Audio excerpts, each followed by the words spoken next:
Okay. Well, she does come through with that energy of a mother for you. Okay. Yeah. And making me aware, so she is bringing up memories here for me, and I do get like a little school backpack that she's showing me, putting a little school backpack on. So this might be a backpack that you had as a child or something that you still have now, but just bringing up this school backpack. It's and I do feel like it's a child's backpack. So I do feel as though this is a memory for when you're much younger, bringing this up. And she is bringing up something around schooling where almost as though perhaps you took time off school or there was a period where you were unable to go to school that she's bringing up here. Okay. It almost feels as though I don't know if you've switched schools or what she's trying to show me here, but essentially it's a message around this backpack is she's showing me that it's like you've had to transition somewhere there. So I don't know if you changed schools or you've taken time off school. She's bringing that up as a memory for you, okay? Yeah. And almost, I do feel as though there was a possibility that just due to circumstances in your life that you may not have finished school. And it's almost as though that was something that she was determined to sort of overcome and to give you that education. It was really important to her. And I don't feel as though she had like a strong education herself, but it's almost as though like this was her gift to you. Like she really just wanted you to have that. It was important to her. She told me before that she passed away that she really wanted to see me graduate, like before she passed away. Then she didn't really. She said, "I want to see you and your sister graduate. Then I don't care if Jesus takes me." But it was only 5 months because I graduate in June, so she passed away in January. Beautiful. Okay, we know she is coming through to bring that up and how proud she is of you in this moment, okay? Because she is showing me that backpack and giving me the messages, like sentiently, I'm picking up that she is giving me the message that she wants you to graduate and that she is extremely proud of you because that is something that she really wanted for you, okay? And she does bring up a younger girl. So your sister is younger than you, is that correct? Yeah. And so, and with the sister as well, she's telling me that the two of you, you're like apples and oranges. You're very different in personality. I do feel as though you're a bit more reserved, whereas your sister can make, I want to say her decision-making can be questionable at times. She's a bit more of a free spirit. Does that make sense to you? Yeah. Yeah, and she loves that for both of you. It's almost like you're the perfect balance, she says. So that's just gorgeous. And she is me as well. Sorry. Sorry, she is bringing through just that it was an enormous privilege for her to have raised you as well. What was it that you'd like me to ask her? I wanted to give some advice. Does she think that I should let go of this friendship? Because I have my old best friend who isn't really being a good friend to me. Like, she became really distant, and like, especially when I'm grieving my mom, when she knows how much she meant to me because she raised me, and she started to act really weird towards me. So I want to know what my mama thinks I should do. You know, that spirit's funny like that. They're never going to tell you what to do, but they can give advice and help you in this way. So just bear with me. I'm going to use the cards to assist her communicate a message here. Okay. And what she wants you to know around this is that it's like friendships will come and go, and there is going to be moments that you're going to be able to collaborate. And I do feel as though you do move away into another friendship group. I do feel as though there's 3 people that are involved in this as well. So 3 people in a new friendship group, and it's almost like you welcome new people in by letting others go. Okay. So she is sort of showing me waves here as well, like friendships coming and going, and just making me aware that where you have to release someone, other people come. So don't be afraid to, welcoming new people into your life. Okay. That's the message that's coming. It has been an absolute privilege Cassia, to speak to your mother today and to bring her through for you. But unfortunately, we've run out of time. And I just want to thank you so much for that privilege and wish you all the best. Okay. And thank you to all of the listeners today for tuning in. I am Nay Mary from Intuitive Readings, and you can connect with me on Facebook and at TikTok. Thanks very much.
Psychic Radio, Earth's #1 psychic radio network, and watching Moonstruck TV, Enlightening Television.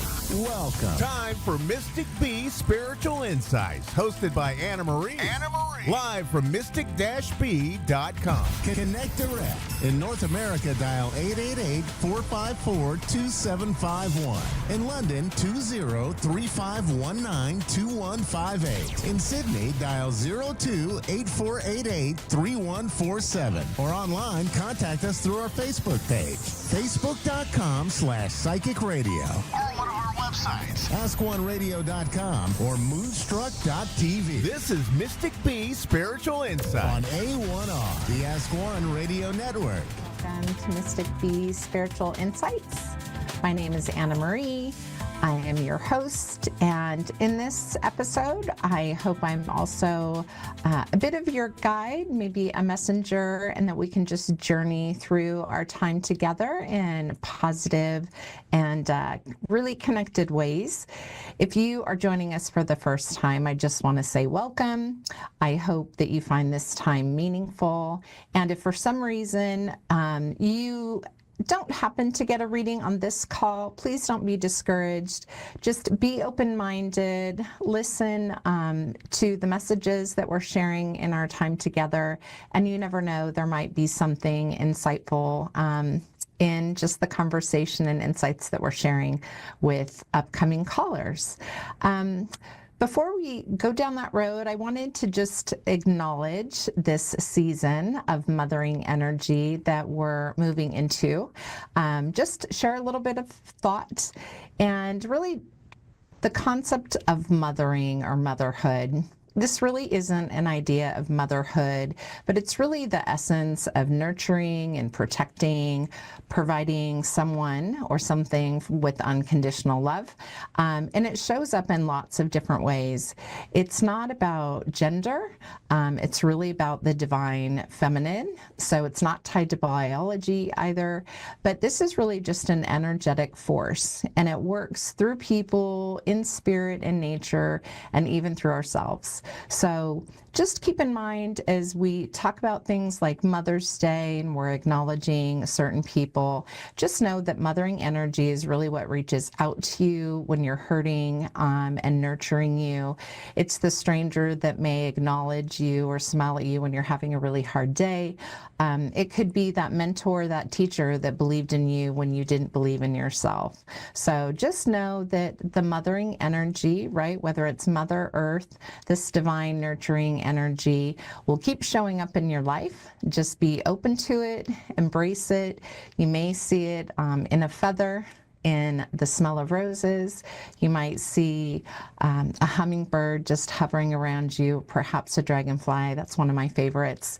But I just hope as we move into this season and this upcoming weekend, just open your mind to the concept of just mothering energy in all of its forms. And I hope you find it and it finds you. I also want to just acknowledge there is a special soul that has a birthday today. His name is Jordan, which also happens to be the name of my son. Now, I never actually met Jordan in this lifetime, but I've come to know him through the spirit realm after connecting with his mother. And since then, it's been a few years now, Jordan has come through 4 or 5 times in a number of occasions in a variety of ways. But I just want to acknowledge his energy. He is just this vibrant spirit, has all this enthusiasm. He is one of those spirits that loves to show up and connect with me, incessant chatter. And so I just want to say to Jordan, thank you for showing up today, for sharing your birthday with me. You may not be here in physical form, but your spirit is so vibrant and so alive. And thank you to your mom for sharing your wonderful spirit with me. This episode is for you, Jordan. So happy birthday. Now I just ask that we just kind of come together with some love, divine energy, open minds, some grace, and let's see if we can work together to unveil some insights, not only for callers on the show, but for everyone that might be tuning in, either live or on replay or via podcast. And remember, if you don't happen to get a reading, just don't be discouraged. You can connect with me one-on-one on Facebook, my Mystic Bee page. You can connect with one of the other psychics in the network. And again, there may be some messages hidden in with some of the other callers today. So let's go ahead and see if we can connect with Mandy. I believe we have Mandy in Townsville, Queen Island, Australia. Queensland, yes? Hello, how are you? Hi, Mandy. I am doing well. It's nice to hear from you. How are you doing? I'm very well, thank you. Great. I'd like to ask Mandy if you are interested in a general reading, or is there a specific topic that you would like to try to cover? Oh, look, general. We'll go general. Just general? Okay. I will say, just kind of off the cuff, Mandy, I feel like you're an artist of some sort. I'm not sure, are you an artist?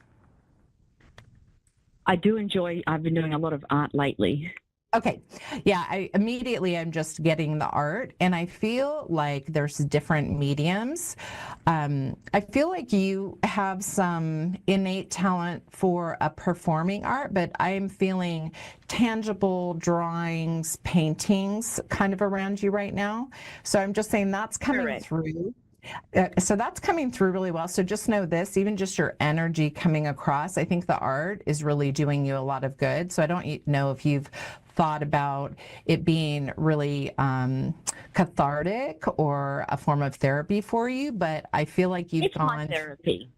Okay, because I feel like you've gone through some real struggles, and you are, Yeah. I feel like you're on the other side of those, but this art is really, really good for you. I just feel, just keep that going. It feels like it's really important, just for your growth, your development, your mental, emotional, and spiritual well-being. So I love that you're doing that. Now I have to admit, I don't know, I feel like you have children, but I feel like you have grown children. But I don't know if you have like someone else's child that you sort of are a role model for, or you sort of help nurture and raise. Do you have a youth in your life or in your immediate circle? I have a daughter, she's 14, but she isn't living with me at the moment. Okay. And that might be some of the energy that I'm feeling. Like I feel like children, but they don't feel like they're in the home, which is I'm maybe interpreting it at them older than they are. So the reason why I'm bringing that up is that I feel like that is a big concern for you. And it's not my business why she's in your home or outside of the home, but I feel like there are some financial concerns or trying to get caught up on just some life events and put yourself in a stronger, more stable position. Does this make sense for you? Oh, kind of. Okay. So I just... it was not my... Yeah, go ahead. No, it's all right. I was just going to say the energy that I'm getting is that you are managing a number of things in your life. And even if she wanted to live with you, you are trying to focus on, or it feels like you're trying to focus on more fundamental, creating more stable things in your environment. Does this make sense? Yes, spot on.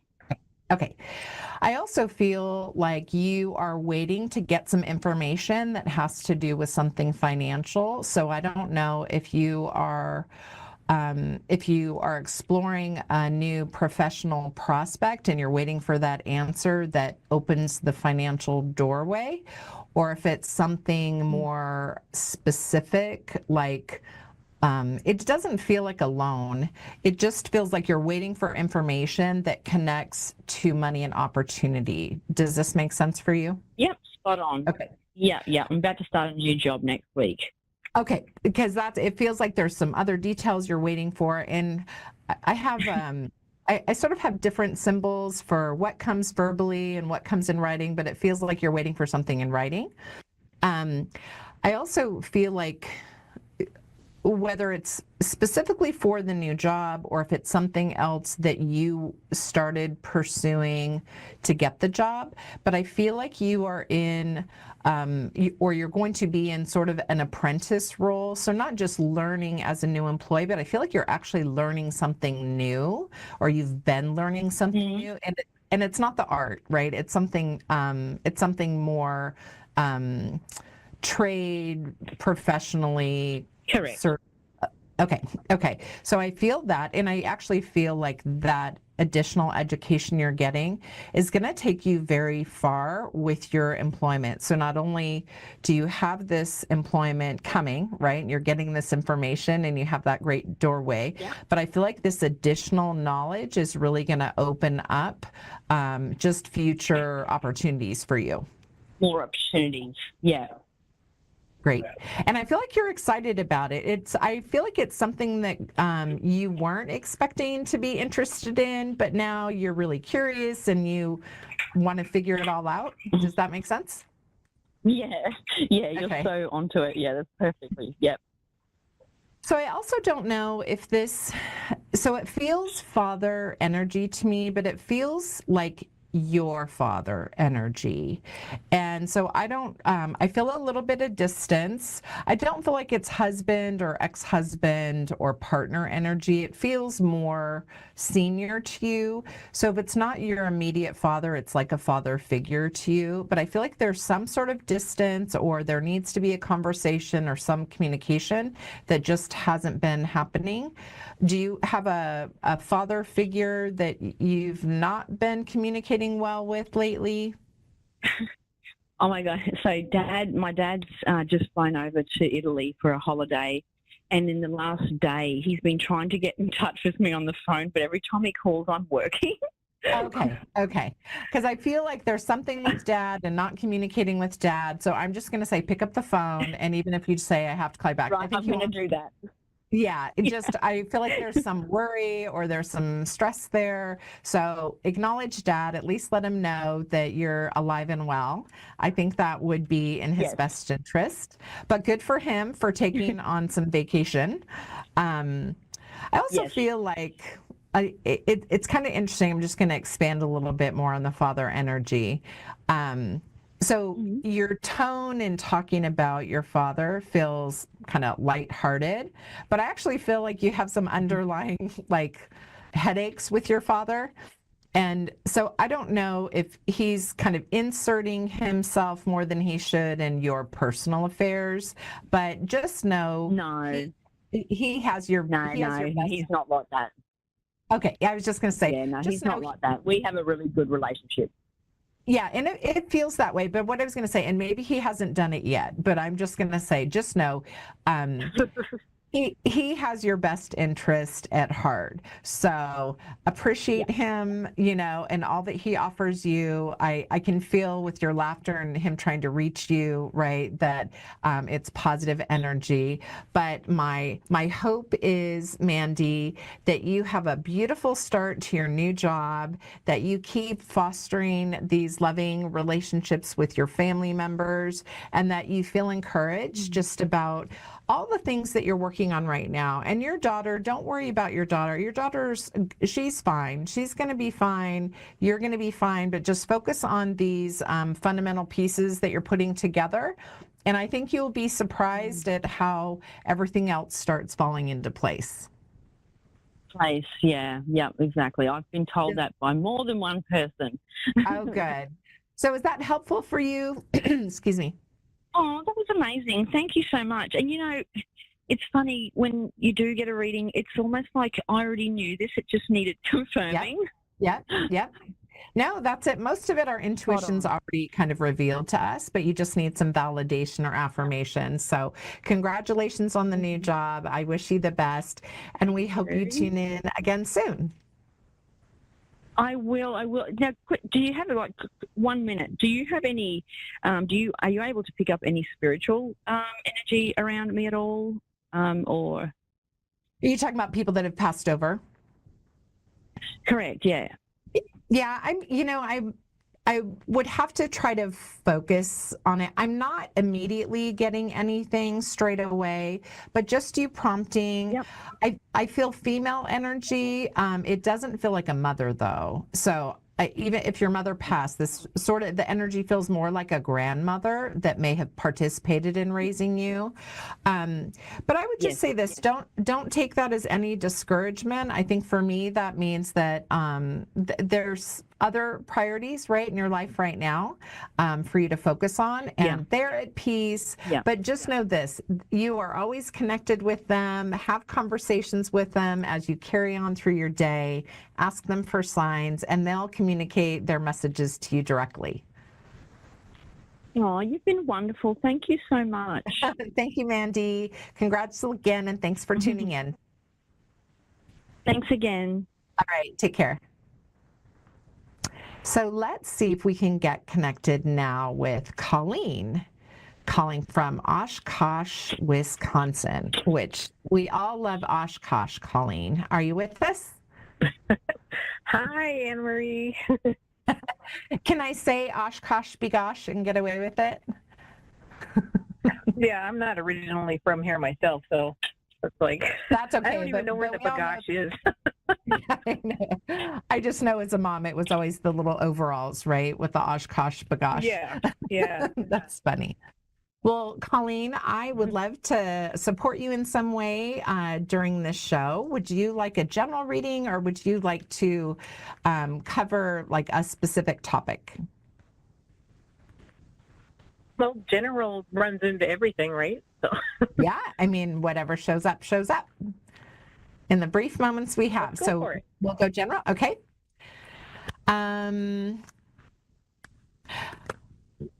So I'm just going to say, for some odd reason, I'm wanting to just talk about my immediate impressions. I don't know if you have new love or renewed love, but I feel like a union or a partnership, some romantic connection has just got like a shot in the arm. Does that make sense for you? I have not met anyone. Okay, nope, that's okay. I would love to. Well, I was going to say, so my first impression is it feels new love is the first energy that I'm getting with you. It's new union, new love. It just feels like ignited. So that could be just an initial spark, like a recent introduction. So just know this: the energy that I immediately am getting for you is romantic and union related. So if you haven't officially met a potential romantic mate, don't overlook recent introductions, okay? Because I'm definitely getting the energy. So if you want it, that's great. But I'm getting that for you. So maybe we can drill in on that a little bit. I also feel financial opportunities coming your way. So I don't know if you've been seeking new sources of income, but I feel like financial opportunities coming in, but it doesn't feel like necessarily a job change. It feels like something different. Have you been pursuing additional income sources or channels? I've just been looking, see what's out there, kind of thing. Okay.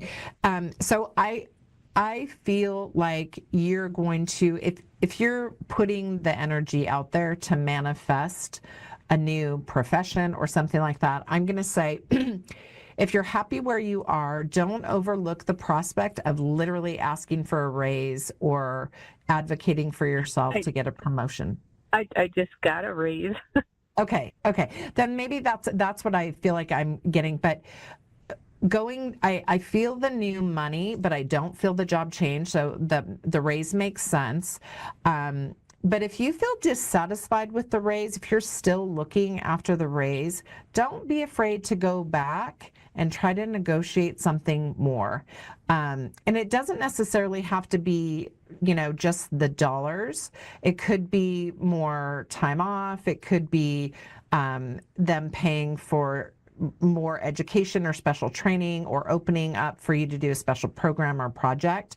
But I feel more money coming towards you in addition to this romantic ignition or prospect energy that I'm getting.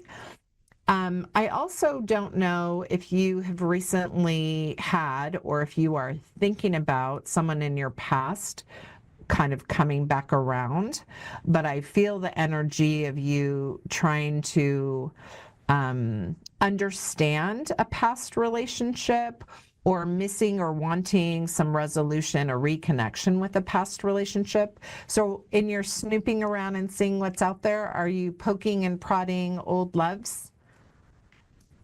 There's one person that keeps in touch with me since I've been moved away 3 years ago. We always keep in touch like he's my best friend. Okay, but you haven't seen him? No. Okay, so if he's the energy that I'm getting, I just feel like there's someone in your past that you are thinking about, like resurrecting something with. So if he's your best friend, I feel heart energy. I feel like there's still a romantic connection with the two of you. It's not just that you're great friends. Am I wrong? Yeah, you're right. Yeah, there is. Yeah, I'm right. Okay. So don't overlook. So when I said I'm feeling a union, right, and I'm feeling that romantic energy, and then I'm also feeling energy about someone in your past that you're still fond of, right, feel connected to, just be open to the possibilities, because I think you both want the same thing. I think logistically, maybe you're not there right now, but I think you're both interested in pursuing something again. Have you talked about it? No. Okay. So I'm just saying, so be open, right? Be open. Just don't put him in the friend zone if you don't want him in the friend zone, because I feel like just be yourself. I think he loves you for who you are. There's going to be no judgment. There's nothing for you to perfect, in reuniting with him or having a vacation or seeing him at an airport, passing cities. I don't know. But I feel like he feels financially secure to me. He feels like he has some stability. He feels like he would make you feel safe. So not just a good teammate, but he also feels, like he would be sort of that protector, sort of the guardian. I don't want to say white knight, but he's got a couple of those qualities. Does that make sense for you? Yes, he does. Yes. Yes, he does. He's always looked out for me. Yeah, he does. He feels like he's sort of your protector, but that he has that guardian energy. But I feel like he's also well established, and I know that's attractive to you, and I think he can offer things besides just being a great human. Just don't put him so in the friend zone that you hide your affection for him, because I think that he has the same affection for you. You guys, I think, are just playing coy. Do you? Well, before I moved, I did tell him I loved him, and he told me he loved me, but I had to move. There you go. He All didn't want right, to commit. there we go. Yeah, no, that's okay. All right. Well, I'm glad you guys got that on the table. Just make sure it hasn't died. Just because you don't live in the same area doesn't mean you can't find your way back to each other. I feel like it's a good possibility. It's not that teen love, but it's definitely a mature, genuine, authentic love that you have for one another. And I think it is beyond romantic, which is good. But I think you'd be surprised. I think the two of you could be really happy together. So on your journey, right, don't dismiss the idea of maybe being a snowbird, or, thinking of some other maybe unconventional ways that the two of you can start to explore that a little bit further. I just think it's worth exploring. And so I don't want you to be shy about your feelings. Is he in finance, or is he some sort of, is he working finance? I'm not, well, he runs an entire department at a warehouse. Oh, okay. So I guess somewhat he would be finance. Well, we won't stretch it, but he feels very good with money. He feels like he has the means, the knowledge, that if for some reason there's reluctance on the two of you seeing each other, I think he would totally pay to come see you or pay for you to go see him. So I want you to just be open to that, because I think there's something coming up. And I don't know what your plans are this summer, but I could see you two reconnecting in person in the next 6 weeks. Oh, wow. That'd be awesome. So, yeah. So just make it known, right, that he's not in the friend zone.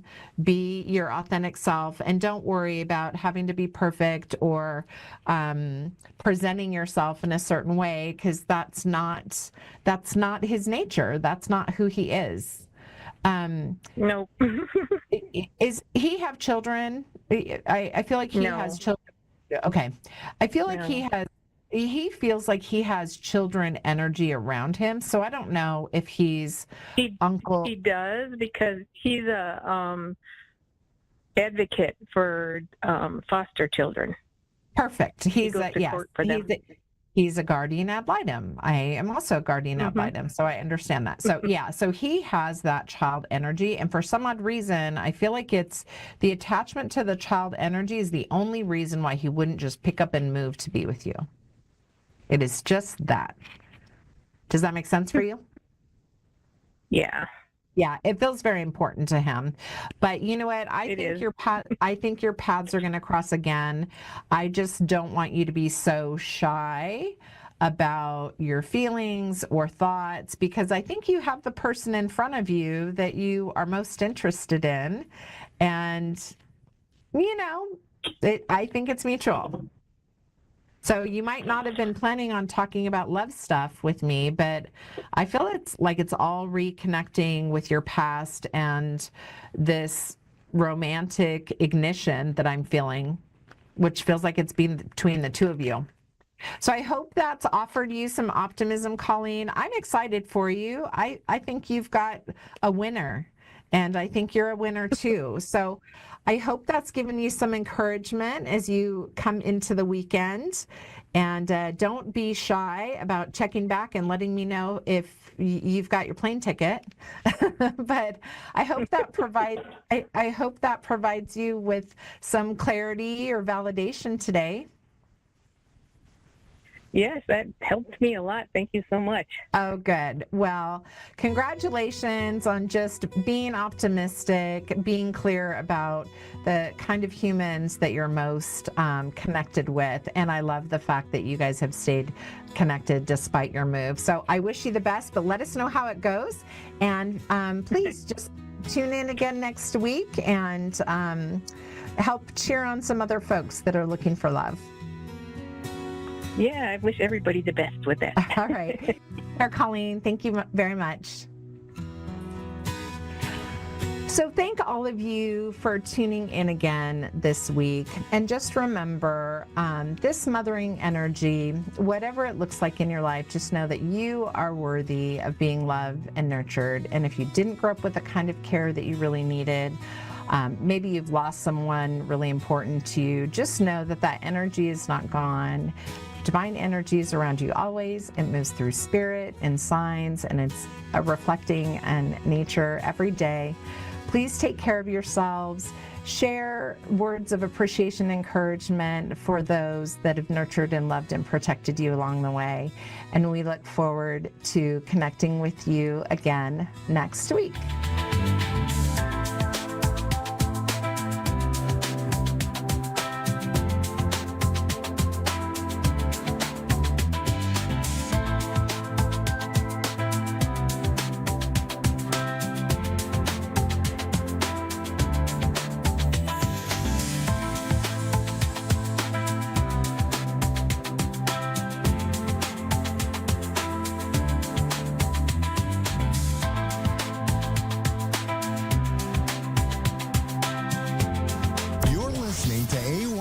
Psychic Radio, Earth's #1 psychic radio network, and watching Moonstruck TV, Enlightening Television. Welcome. Time for the Mini Medium with Stephanie Cowan. Live from TarotWithSteph.net. Connect direct. In North America, dial 888-454-2751. In London, 20-3519-2158. In Sydney, dial 02-8488-3147. Or online, contact us through our Facebook page, facebook.com/psychic radio. Or one of our websites, askoneradio.com or moonstruck.tv. This is the Mini Medium On A1R, the Ask One Radio Network. Hi guys. Welcome. Happy Hump Day. Happy Wednesday. This is your mini medium on the A1R Psychic Radio and the beautiful Moonstruck TV. I'm super excited for, as always, every week I can look forward to my podcasts and just the connections and how beautiful that they've been, and just feel very blessed and very grateful to be able to share my gifts with so many, and just how beautiful the readings have been and how connected. And I can't tell you all enough for all of those who call in and request readings, and and all of the other beautiful gifted readers, and all the time that they put into these readings and all the effort. So I think a lot of people understand energy, but some may not realize what it takes out of us as mediums, as psychics, intuitives, as healers. So I appreciate all of the wonderful compliments and things that I have received, even from listeners. So thank you. I love it. Well, I am sitting here, and I just, my day's been kind of a bit chaotic, and I always say let's roll with the punches, but my sweet son-in-law was ambulanced to the ER, and funny story, I kept telling him he was having stomach problems, and I kept telling him that it was his gallbladder, and he didn't believe me. He wouldn't listen. And I thought, you know what your mother-in-law does for a living? Do you know what I do? And even medical intuition and medical mediumship, I feel I connect with pretty well. And so anyhow, long story short, he had 2 very large size gallstones in his gallbladder that ultimately had to be surgically removed. So he was there and getting that done today. And then I had the wonderful privilege to have my sweet little granddaughter, who's 2.5. And I'll tell you, this is why we have babies when we're young, because I just trying to keep up with her. It's hard, but she's adorable, and she is such a handful. And it reminds me that I really need to get my butt to the gym and get working out and get taking better care of myself so I can keep up with these grandbabies. It's crazy, but it's been great. It's been quite the day and the blessing to spend that time with her. And so good news, my son-in-law as well, and everything looks great, and hopefully he won't have any more pain and issues that he's been having for years and years. So it's good news. So things are good. Things are on the up and up. So super excited for all this shift in this energy, which we're going into Gemini season, and I'm a Gemini. So this is our season. I love it. So it's got to be good. It's got to be good, right? All right, guys. Well, I'm going to pull, of course, we do an affirmation every week, and I love summer, and that's why I'm kind of dolled up today in a summer dress, and my beautiful Gemini hat. Yes, I'm not kidding. If you guys know what Freebirds is, but I love Freebird, and these hats are literally called the Gemini hats. And now I have all the colors. I love it. So, and I thought, we're going to celebrate and go into this week with some good summer vibes and energy. So I'm going to pull an affirmation from this beautiful deck I have. It's actually I got to say that water blessing says I couldn't quite remember. So these water blessing affirmations are just absolutely beautiful. And even just the connections just are just spot on with the way I feel that life is and things going on. So, so I'm going to read that affirmation, and then of course we'll go to our callers tonight. So the affirmation, now this is collectively, this is for everybody out there. And, whether you maybe resonate with all of it or some of it, I hope you can take it, apply it to your life, and, and find, whatever the connection is for you. So this, the different, messages, if you will, and how this works is like it's a trifecta of energy. And just like you can see my little necklace, if you're watching live, this beautiful necklace that I received for an early birthday present from the Teresa Caputo collection. Yes, sorry, I'm shouting out some names, but it is the triangle. It's a trifecta, and that's really what this is, and that's where I wanted to kind of connect all this together. And it is the words, I feel like I'm like Count, off of Sesame Street, or, when they say the word of the day or the number of the day. But the words for this week are welcome and strength. So thinking about, bringing in a welcoming energy, also, having that strength to even sometimes welcome in some of the energy, but also remembering, that all that energy is so important that we put out in the universe, right? And then the message says, may you find an opening of all resistance. Oh my gosh, hang on, you guys. That's what happens when you're about ready to turn 50. May you find in opening all resistance to love vanishes and therefore comes to you. So let me read that again. So may you find in opening all resistance to love, it vanishes and therefore comes to you. I got it. I should have read this beforehand, but that's my crazy day today. But so really, it really is about opening yourself up to and letting go of any kind of resistance that you have in loving, someone in your life or even yourself, right? And finding that strength. And then once you do that, all that beautiful love comes right back to you. And there's no, ultimate resistance, or you don't feel that resistance from others, And that's one thing that, when I do energy work and Reiki, women really struggle with carrying all of the energy on the heart chakra. And, that's really where we struggle with feeling love from others. And that's where we sometimes struggle with showing others that we love them, especially when you've had a lot of pain in the past and relationships that haven't worked out. All that energy just sits on that dang heart chakra, and it's hard. It's hard to let that stuff go so that you can ultimately love again, or at least feel loved again as well. So good messages. Good messages. I love it. I love it. Okay. So then also really quick, here I am again, the number of the day that I've been seeing today has been the number 28. So for those of you, again, if you're not sure what that's about, just numbers will come to me, whether it's your loved ones in spirit or whether it's your spirit guides.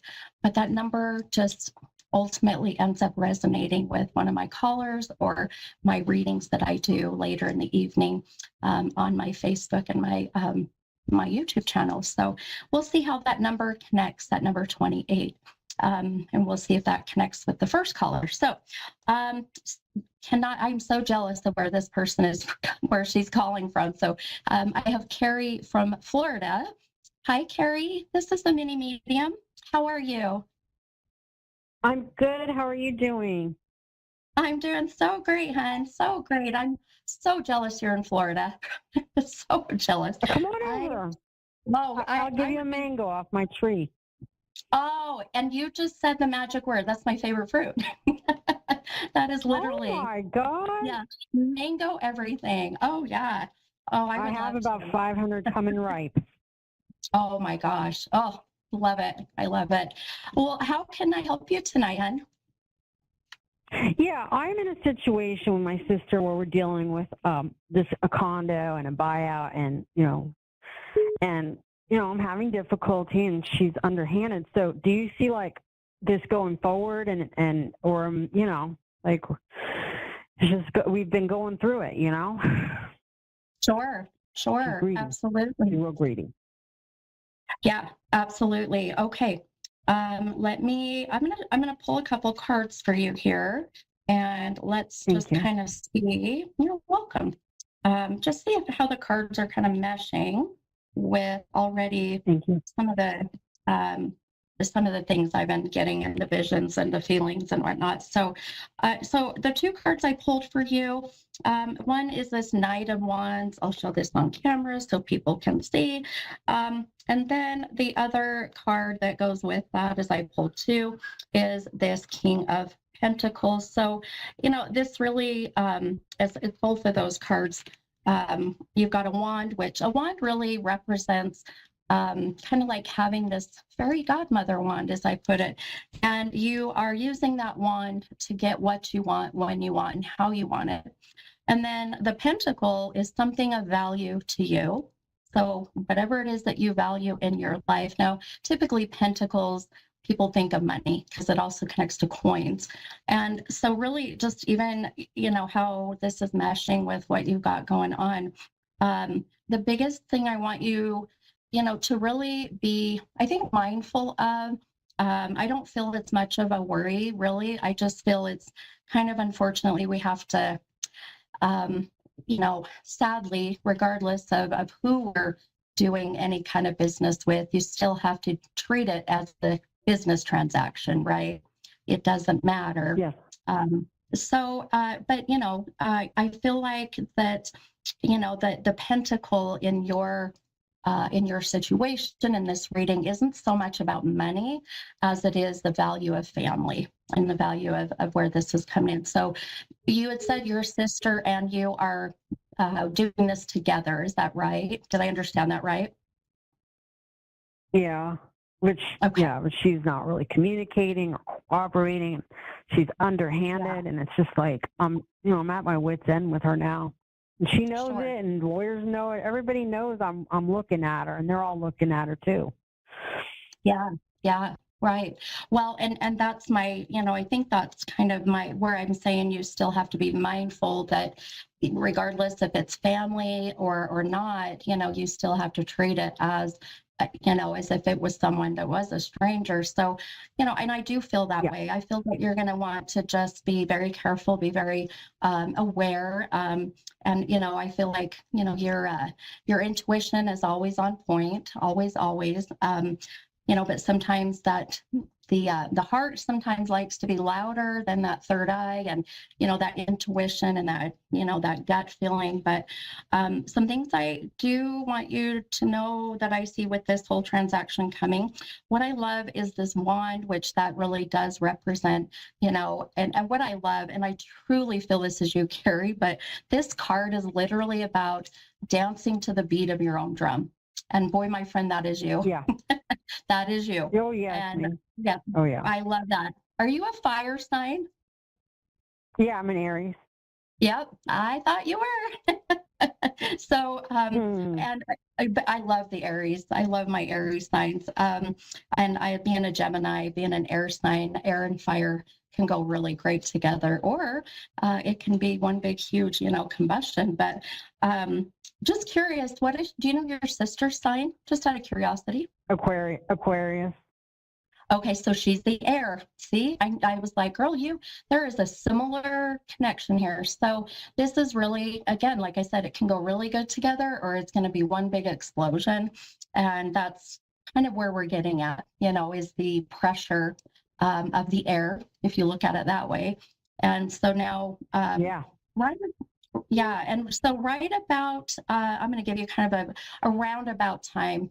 I just don't like getting exact dates because I feel like we end up manifesting it to not happen, or we anxiously wait and then things might not go exactly as we hope. So I'm going to tell you here, let's see, we're almost into June. So, and I always visually look at things in quarters. So now as we're in second quarter, January, February, March, April. Yeah. So, boy, my friend, this is coming soon. The end of, we'll say the end of second quarter, mushing into third. So July, August, June, July, August. They told me that end of June. Yep. She's definitely dragging. She's definitely dragging it. She could do it now if she wanted to.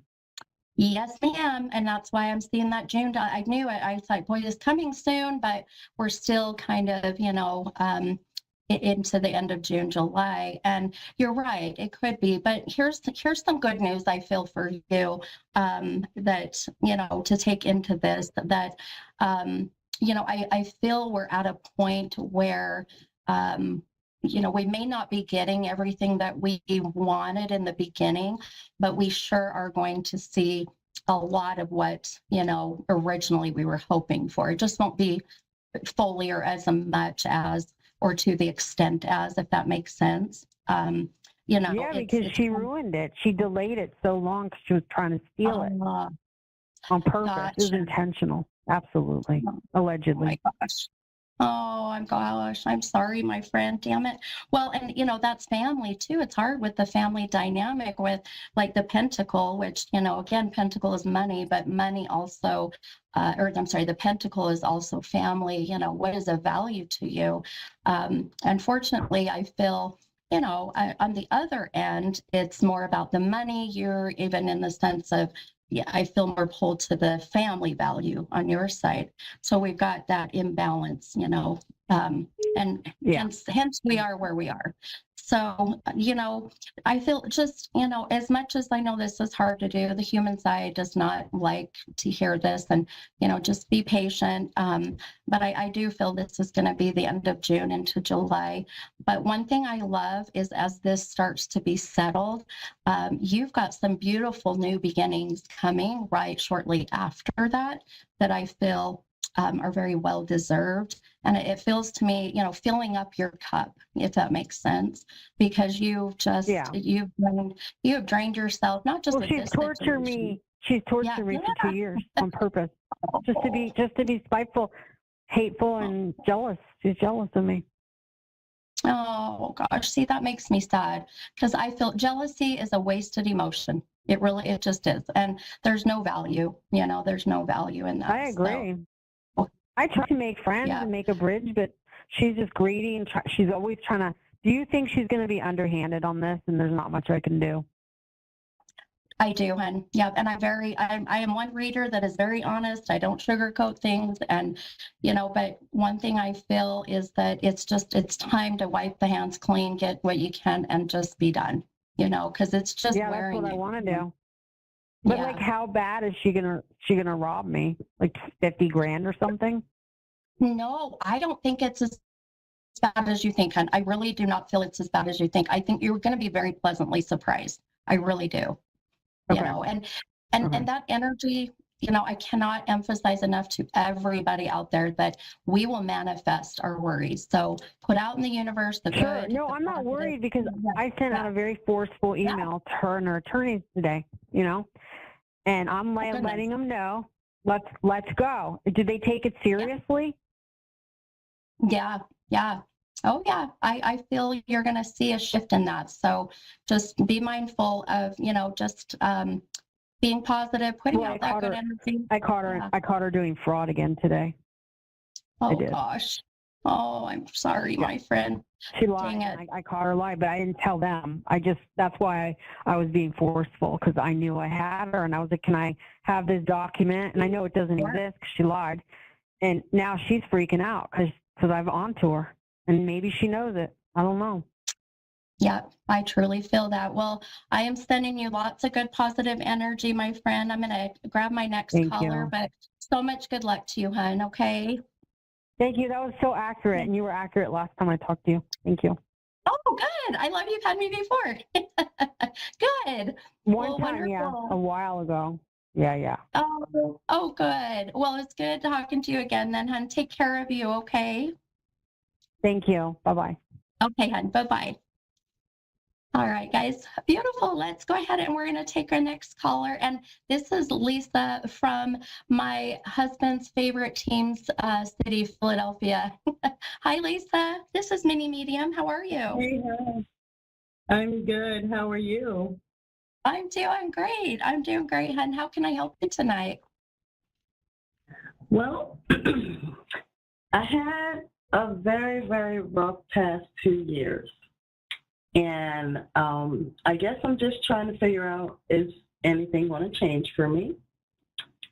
And what I should be doing to try to promote a healthy change for myself. Okay. Oh, I love that. I love that. I love that question. Okay. I'm gonna pull some cards for you, my friend. And we're gonna see again how this is gonna mesh with you and the visions. Let me ask you, I didn't ask my last caller. I didn't feel it really vibed with her, connected with her per se, but do you connect with the number 28 as a date or an age or February 8th? I think I connect with it more so maybe with an age. Okay, Maybe. okay. And with this, is this an age of someone who has passed or kind of when you were at that age? I think more so when I was that age. Okay, perfect. Okay, I just kind of wanted to see, I'll get numbers throughout the day and they'll really be, validations from your loved ones in spirit or spirit guides.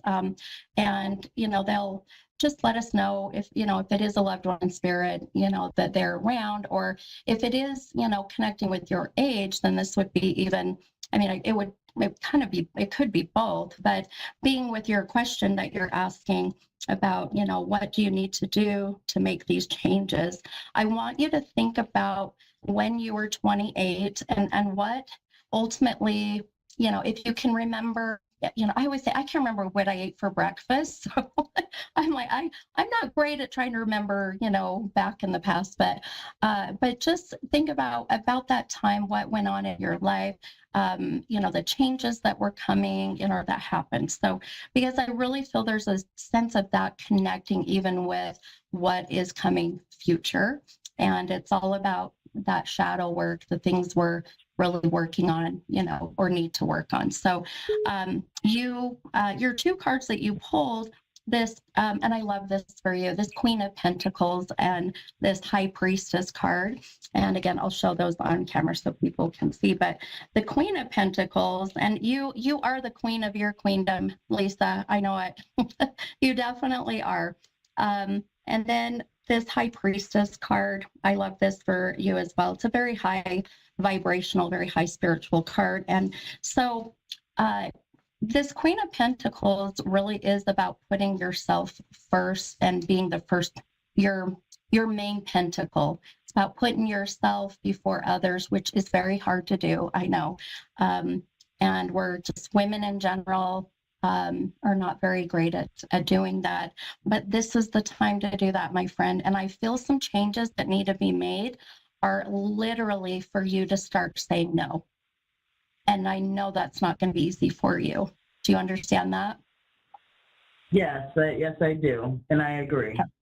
Okay, good. Okay. So whether it's, no to kids, whether it's no to a boss, whether it's even no back to yourself, of just knowing that certain things are not serving you in a positive way. So it's going to be a year of discipline, but it's also going to be a year of letting things go, which we are in that year. We're in the year of the 9, and the 9 in the numerical sequence is the last number. And so this year is about letting things go.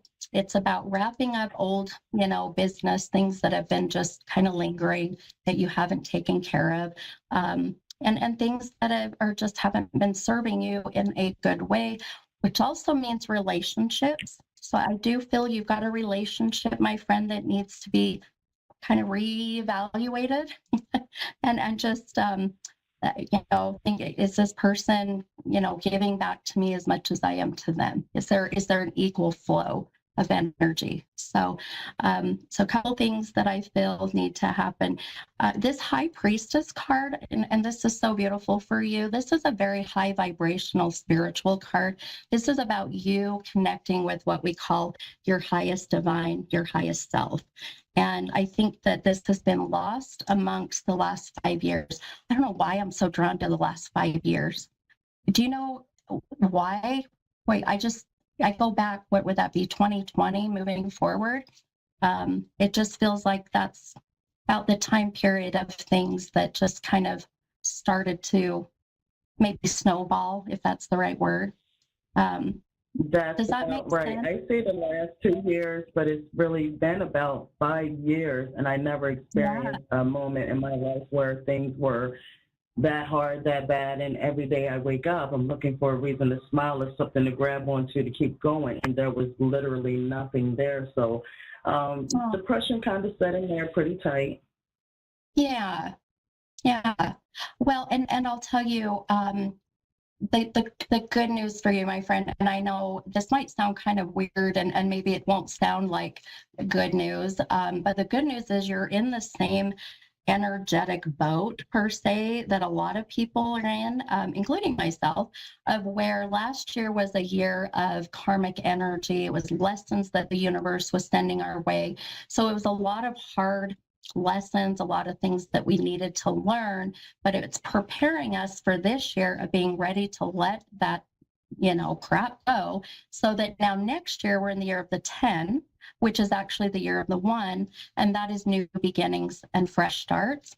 So that's what I want you to focus on is the fact that this is just a temporary, maybe we got another 6 more months-ish left, and I really feel you're going to see things get better right about the end of the year into the beginning of next year. So it's a matter of just starting to kind of be a little selfish.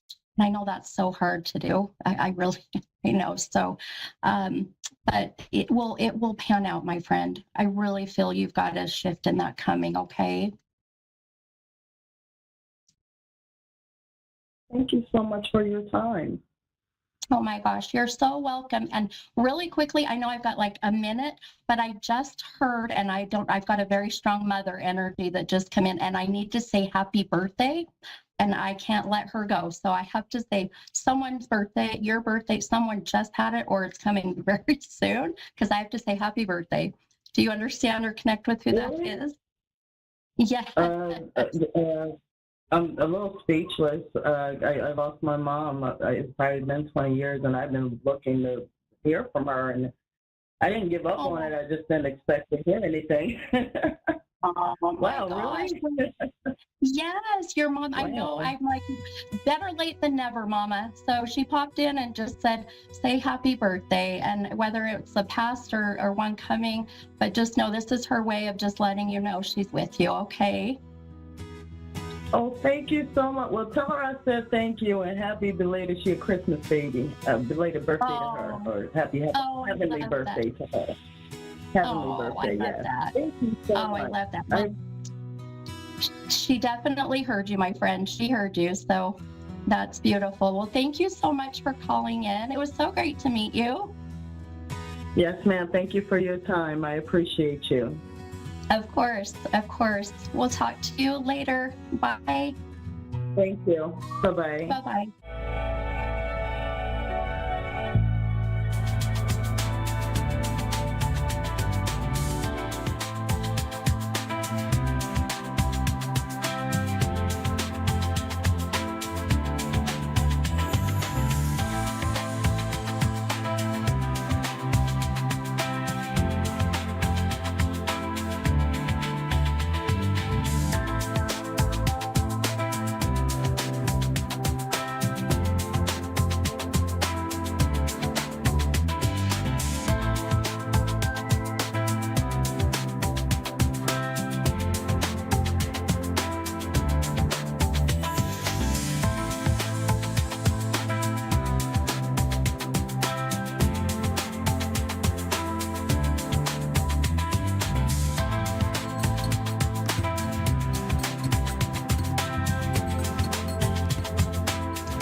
welcome to another episode of A Welcome Your Woo with Psychic Sarah Jane.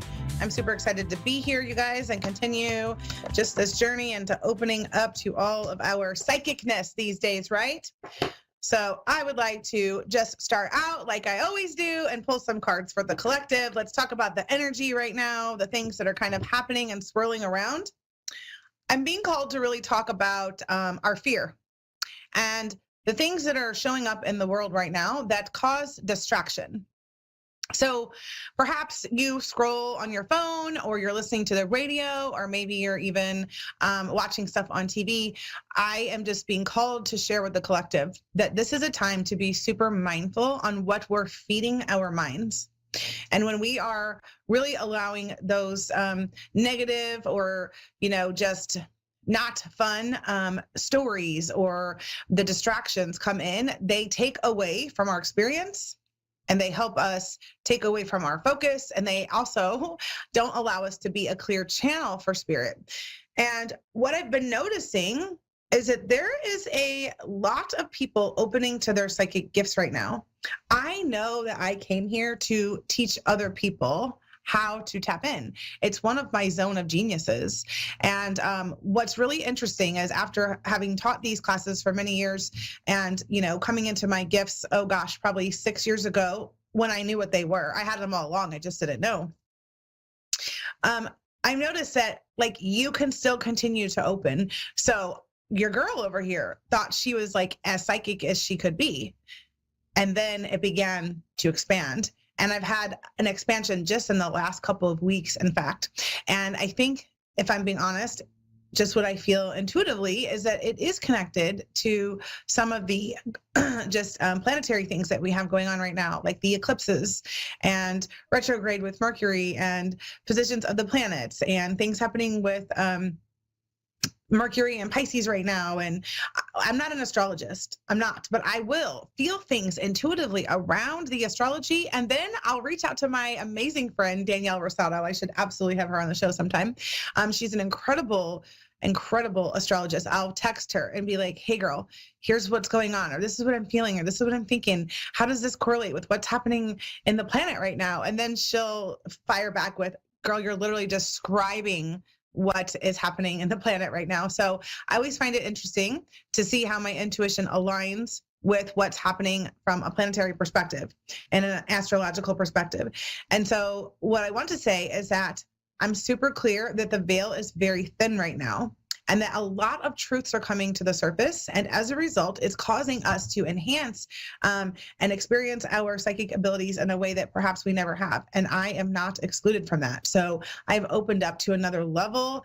My clairaudience has been so on point. So clairaudience is when you could hear. Sometimes I reference myself as the singing medium, because one of the ways that my guides communicate with me is through music. But what I do know is this: the number one way to connect and to tap into your spirit team, to your guides, to your past loved ones, is through the signs and synchronicities. They will leave you numbers, they will leave you symbols, music, and different ways to connect and communicate if you're willing to listen. And this has been on an amplified level lately. So if you feel like you've been getting signs or seeing numbers that are repeating constantly, the numbers 222, 223, you're not making it up.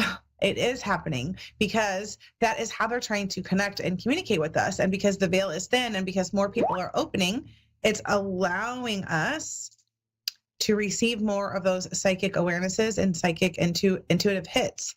I'm very excited to continue teaching this work. I'm excited to offer what used to be a 6-week class. I used to teach a class for 6 weeks on Welcome Your Woo. I'm still going to have that, but I'm kind of reshifting things around because I've really looked at what the collective needs. I'm excited to host a masterclass called Welcome Your Woo, where I will dive into the basics and the foundations of tapping into your psychic abilities. I always tell everyone, before we can start opening the channel, the first thing we have to do is ground and protect our energy and really know the ins and outs of our etiquette when it comes to psychic awarenesses and tapping in and asking for permission when we are reading people or other people's energies. So that is the foundational pieces of Welcome Your Woo before we even allow ourselves to be a clear channel and open to that. I'm excited to be hosting that in the coming weeks. So make sure that you check out my Facebook group, which is Welcome Your Woo with Psychic Sarah Jane. Or go find me on just my regular page, which is Sarah Jane Patton, and connect with me over there, because you don't want to miss out on this, especially if you have really been considering taking any type of courses or classes to support your intuitive and psychic development. I'm your girl. It's my zone of genius, and I love teaching it. So check it out. Let's just do a quick card pull here for the collective and see. So this card flew out when I was shuffling just a moment ago. It says plunge, don't hold back. It's time, go for it, dive in. So if you've been feeling the call to launch a project, to dive into your psychic abilities, to perhaps explore a healing modality because you want to offer that to the world, this is your indicator that it's time to just take that leap of faith and jump right in. Oh, goodness, because we also got the sweet waters: sensuality, romance, enjoyment, fertility, and balance. And what's coming through around this card is this is the rise of the divine feminine. When the divine feminine heals, the masculine goes with her. So when she heals, he will heal. And right now, because of the shifts that are happening in the planet, this is the time of the divine feminine rising. And the divine feminine rising means that we are bringing back our sensual nature, our flow. It means romancing ourselves, being so in love with yourself, and becoming so whole that any relationship or partnership that you get to experience outside of yourself is there to enhance your experience. When we think of fertility and we think of balance, fertility, like, what do you want to create? Fertility is creation. What's something that's been incubating inside of you that's wanting to come out? You guys, a lot of us have had ideas and projects that have been marinating for a while, some for a few months, some for maybe even years. I'm not excluded. That is totally my experience as well. I've been marinating on something since, or I would like to call it incubating. I've been incubating something since 2020. And here I am 5 years later. Something that's been sitting on the shelf has suddenly got all the missing pieces to the puzzle coming together and showing me exactly what I need to do to go create. So this is happening for a lot of us because we are being called into the sweet waters. We are being called into creation, and our divine feminine energy is here to create. That's what we do. And when we are held in a solid foundation, we can create from a state of flow. And that's where our balance is provided from. Because when we have that solid support and foundation along with the flow, that is balance. So this is just a reminder that dive in, do the thing that you were feeling called to do, and trust that you will experience the sweet waters from your experience. All right, we're going to go ahead and take a caller. Our first caller today is Mark in Portland, Maine. Well, actually, I'm in Farmington, Maine. But that's fine. Well, you're in Maine. Hi, Mark. How are you today? I am very good. It's kind of chilly, though, kind of 37 degrees, and the wind's blowing 15 miles an hour. Yep, that's a little bit chilly today, I would say so. It's a little warmer here in St. Louis. So what can I do for you today? Would you like a general card pull, or do you have a specific question or area of that you want to cover today? I have a specific question. Okay. I have worked on my ascension a lot. And I worked on it with the Lemurian father, which is Adama. And I am supposed to, as near as I can tell, ascend in 26 sometime late in the year. I would like to know if I can do something. I have mistreated my I am presence, and I would like to know if I can do something to rectify it. Mark, I really appreciate your ability to come in and speak so authentically, because these are topics that not many people are willing to talk about. And I want to just say I believe in divine orchestration, and I'm your girl, because I talk about ascension quite a bit, and specifically around our Lemurian starseed energy. And I'm very, very connected to the Lemurians. Like, I could do like a whole show on itself in regards to my connection to the Lemurians. But what I'll say to you is this, and this has come up with quite a few people that I've been working with lately. So I actually have done some hypnosis, and in my hypnosis, I specifically asked around questions around ascension and the things that you are speaking of right now. And here's what I know based on my higher self channelings and what I just intuitively know to be true. Many of us are seeking a timeline or a time frame as to when ascension occurs, but ascension is a process, and it's not a destination. It is an elevation in our consciousness. And the only thing that we have to do is keep returning to love. Anytime we're not in a space of love, we've just become separated from it. And so I want to just honor the fact that you're able to acknowledge that there's some places that perhaps you weren't true to yourself. But I also want to invite you into a space of being compassionate for yourself. Can you give yourself the same gentleness and the same compassion that you would offer up to other people? Because in truth, we have to give that to ourselves first, including forgiveness to ourselves, before we can give that to anyone else. And so that's what I feel like the message for you is today, Mark. I'm going to pull some cards and just see what the cards have to say and channel some additional insight. But intuitively, and just what I know to be true and my own knowing, that's what comes through immediately. How does it feel to think about not seeing it as a timeline and just knowing that it's an elevation in your consciousness and trusting that you're on the right path? I really, really appreciate that. Yeah, I think it's that we really amazing. Get stuck in a state of fear when we're worried about the time frame of when everything is going to happen.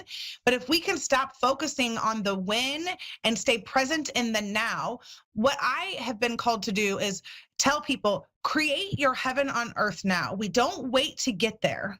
We don't wait to go there. It's not a place. It's not a destination. It's an energetic elevation in our consciousness. And so when we all begin to do the self-love that we're being called to do, we as a planet will elevate together. Does that make sense? Yes. Okay.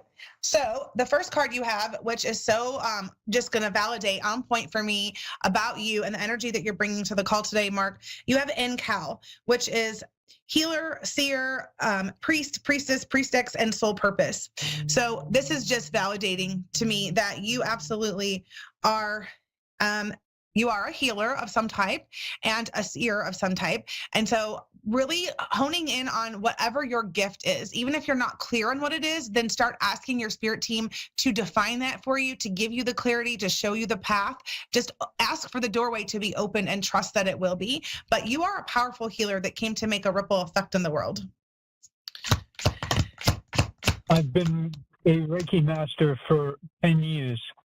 And I've enjoyed it immensely when I've been able to do it. But right now I don't have any clients. No one's coming to see me or anything. So, and I put up posters in town, but. So the next card you have is the Sirens, use your voice, expansion and freedom. So this just takes me into to piggyback off what you just said, is that's what's being called for you, Mark, right now, is to stand in your truth and start. If you've been a Reiki master for 10 years, then I know that you know how powerful life force energy is and how healing it is, and that it is the way of the new world. What I will encourage you to do is start encompassing, if you haven't done this already, your crystals with your healing energy.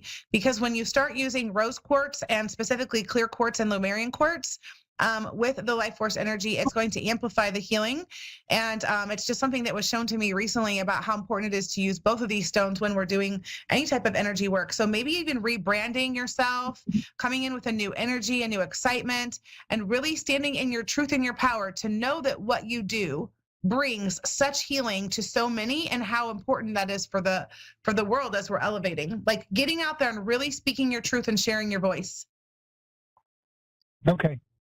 That sounds great. All right, Mark. Well, I thank you so much for sharing all of that with me today. I hope this was supportive to you, and I look forward to connecting with you soon. Please check me out on Facebook. You can go on my Facebook page, Sarah Jane Patton, or my group is Welcome Your Woo with Psychic Sarah Jane. Will do. Thank you very much. I appreciate it. Have a great day, Mark.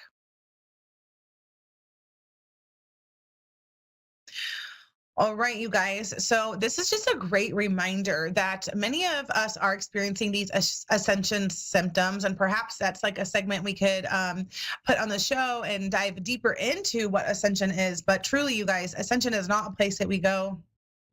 It is an elevation in our consciousness. And I think that there's this misunderstanding that many people are attempting to try to get to a certain place, and we don't go somewhere. It's not how it works. It is shifting into the higher consciousness, realizing that we're not separate from source, that we are all one. We are all connected and divinely woven into the tapestry of life. And that's part of coming back to our wholeness, is remembering who we are, remembering the power that we hold within ourselves, and that we were never meant to be divided. So that's why there's a lot of upheaval going on, because in order to come back together, that division shows itself, because the contrast is there to show us what we want versus what we don't want. If you notice the contrast and it's not what you want, then choose in to what you do want. It is a choice, and you can choose it.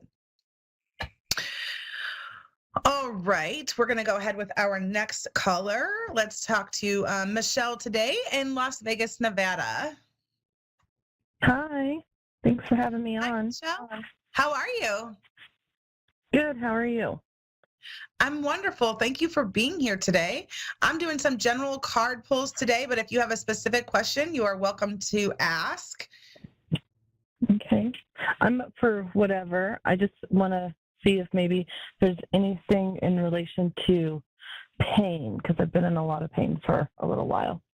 A lot of pain. I have a really random question for you, because this just came in. Yeah. Do you remember the singer Amy Grant? I don't. There's a song I'm hearing from her.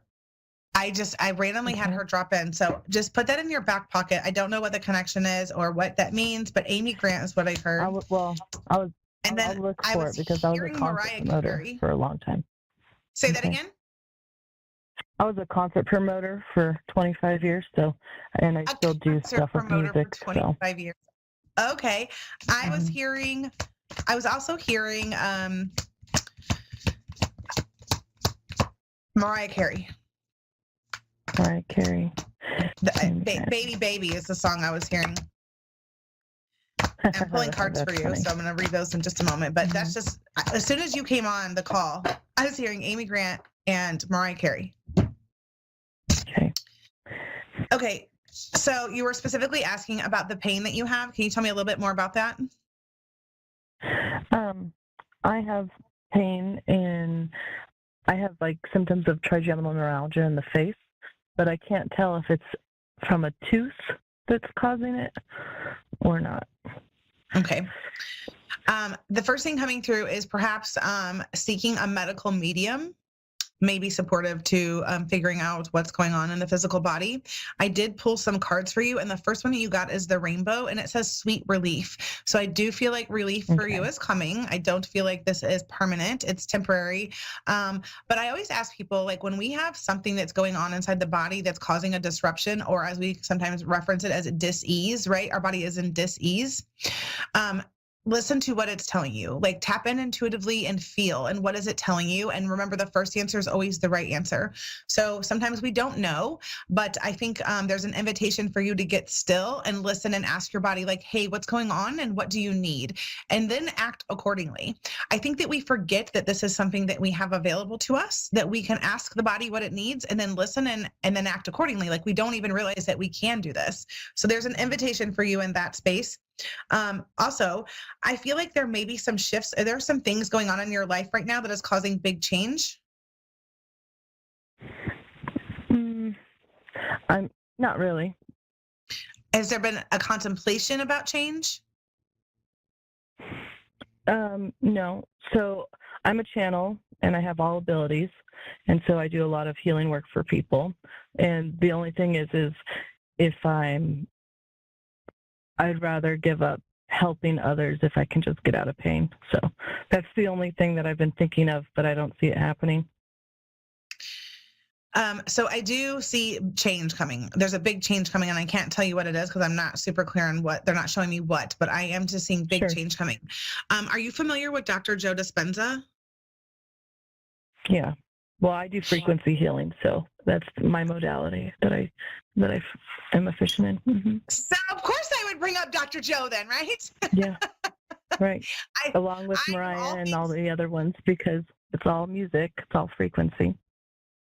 Michelle, I am all things frequency. I have been tapping into so much frequency lately. I have a Healy device that I tap in with music, drumming, Awesome. crystal balls. Did you get the AHA Halo one, or the spooky? So, well, what I want to say is this. I would recommend, and so you're a healer. You can heal this. You know you can heal this. And sometimes we get placed with our own dis-ease or discomfort because we're like having to be true to ourselves, right? We're doing it to everyone else, but we have to remember we can also heal ourselves.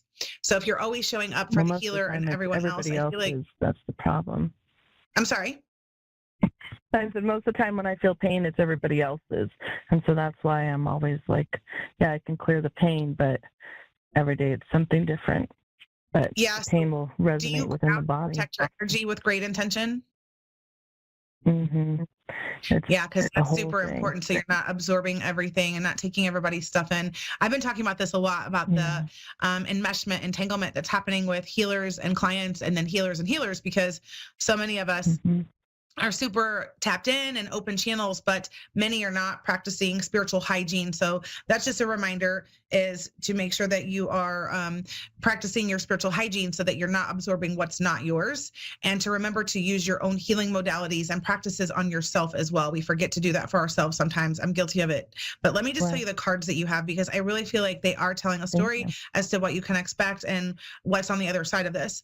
You have the rainbow, sweet relief, new beginnings, a new way forward. So I do think that this is here to serve a purpose, and it's here to show you something. And I would ask yourself, ask your higher self, like, what is this pain and this experience here to show me and teach me? Please reveal it for me so that I can, move forward. Ask that specifically.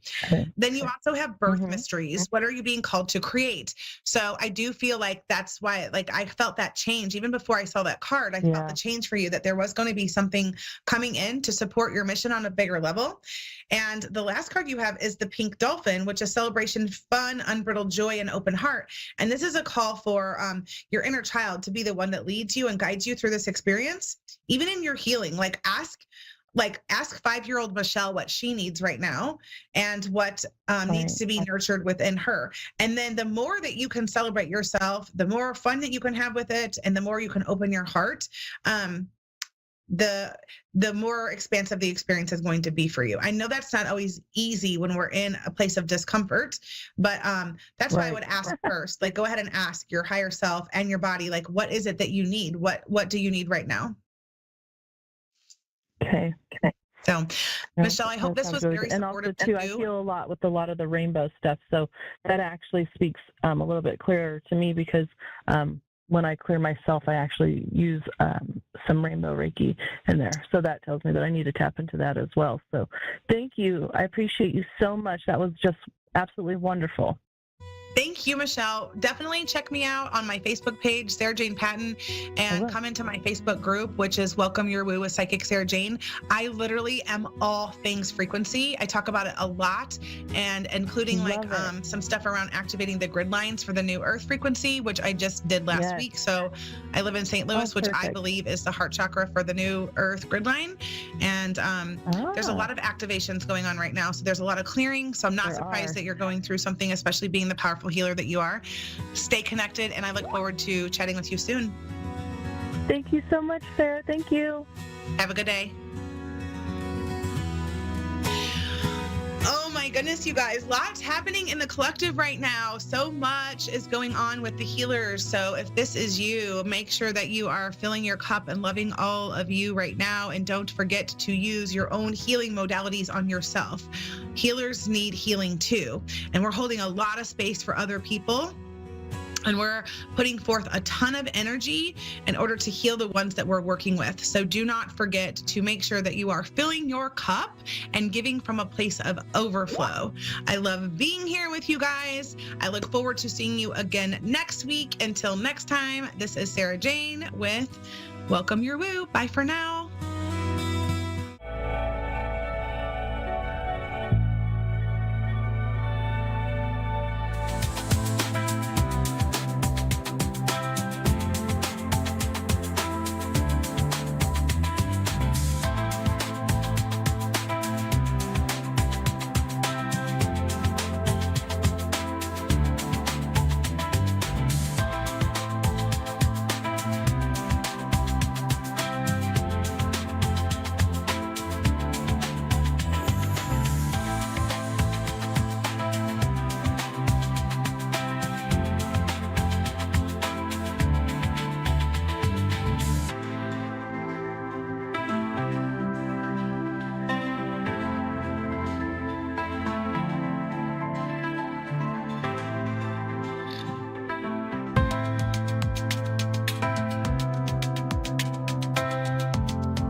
Psychic Radio, Earth's #1 psychic radio network, and watching Moonstruck TV, enlightening television. Welcome. Time for Supernatural Living with Danny Vorasco. Live from newworldservices.org. Connect direct. In North America, dial 888-454-2751. In London, 20-3519-2158. In Sydney, dial 02-8488-3147. Or online, contact us through our Facebook page, facebook.com/psychic radio. Or one of our websites, askoneradio.com or moonstruck.tv. This is Supernatural Living on A1R, the Ask One Radio Network. Good afternoon, everyone. Hello. Welcome to A1R Psychic Radio. I am Danielle Horoscova, and as always, I'm excited to be here with you. How's everyone doing? These energies, whatever is going on astrologically, is just so intense. Now, again, I don't know much about astrology, but I'm a water sign, and from what I'm hearing, this seems to be affecting us water signs a little bit more. I'm not sure, but whatever it is. So I'd love to hear your comments. How are you feeling? Are you noticing this? Is this doing anything different for you nowadays? Sometimes it enhances our intuition, and sometimes it just throws everyone for a loop. So I'm curious to know. So today, we're going to do something a little different. I am inviting a very dear friend of mine to join me, and we're going to discuss supernatural living. So we are going to get into life as mediums and a little bit of our personal experiences in the world of mediumship and the psychic phenomenon that we live in. So this is something that I've been excited to talk about, and just going to put it out there. I do feel a bit vulnerable, but what we're doing right now is we are bringing awareness into extrasensory perception, gut feelings, intuition, highly sensitive people, just all of these things that really pertain to the majority of us. Some of us experience it more so than others, but there has been a outdated stigma surrounding this. I know I've been called Miss Cleo before, and it's done. It's done. Those days are done. So on that note, I would love to bring her in. So Deborah, are you with us? Hi, good morning, good afternoon, good evening. Hello. So I have my beautiful friend, psychic medium, Deborah Meck, on the phone. Deborah, can you hear me clearly? Yes, I can. Thank you so much for joining us. And I know this was a bit of a impromptu, and it's always a pleasure to connect with you. So today, it is an absolute joy to be able to bring some illumination to our lives as psychic mediums, and maybe go a little bit further behind the scenes as what does our daily life actually look like? It's kind of funny. It's highs, lows, wows, and all those things. So let's start there. Deborah, what do you Yes, indeed. I'm getting the image, Danny, of a live wire. It's walking around like an open antenna and receiving messages impromptu. It can be standing in the grocery store line and you get a message for the person in front of you, and you decide whether it's appropriate or not to deliver this message. always being respectful of other people's boundaries. So it's intense and it's really fun, as you know, to be this conduit, this middle person receiving and delivering. Absolutely. And you just reminded me of an instance where I was in a particular situation. I was in a bit of a bind. And this was before I was starting my professional mediumship. And yeah, it was spontaneous. It was hit or miss. Sometimes they'd come, sometimes I would hear them, right? And sometimes not so much. But I was in a bit of a bind, and all the odds were against me. I was purchasing a house, actually. So everything was against me. And I had this powerful, undeniable feeling run through me with such clarity and insistence that I just had a quick, what do you have to lose? Let's go. And I followed the spiritual guidance. I followed the guidance, and I said, hey, to this woman, we're in a business relationship here. And I said, hey, do you recognize this name? I don't even think I said that, honestly. Wait a minute. I said, I have so-and-so with me. They would like to say this, this, and this. And I did it that way because I was nervous about my situation, and then nervous about what was happening. So I just put it out there, like, here it is. I'm handing it over. And obviously the look on her face was just, it said it all. Yes, she knew it was a brother who had passed. And the message it wasn't a long message, but she did listen, and all the facts were there. The evidence was there. And we just looked at each other, both of us shocked. Me, like, that was a good one. That was a clear message. And why now? Just in this weird timing, like out in the driveway, deciding, about this house and everything. And then her not expecting this, but there was this moment of, should I? Shouldn't I? We have to use that discernment, right? And something just, we have that as mediums, something just comes right through, either with a full-blown push or something undeniable to say it's divine time, whether it's their time or our time. And it worked out. Long story, let's make this shorter, right?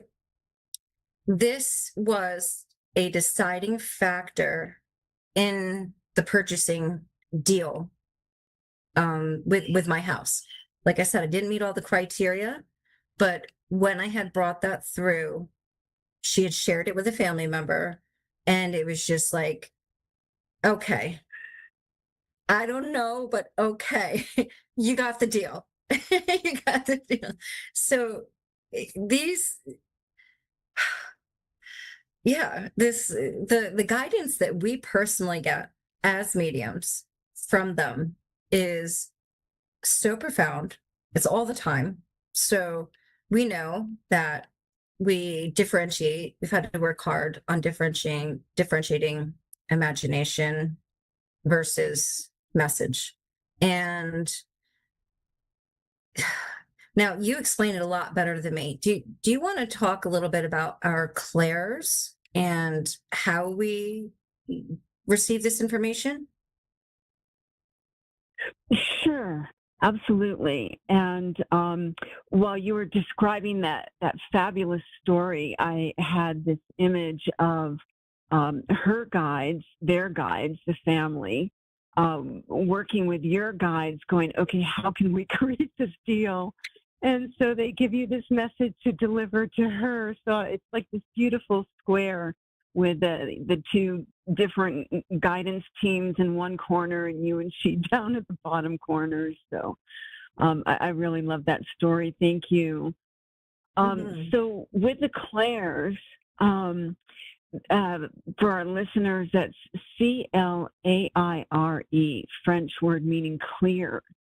And we mainly think of clairvoyance when we're discussing this at first.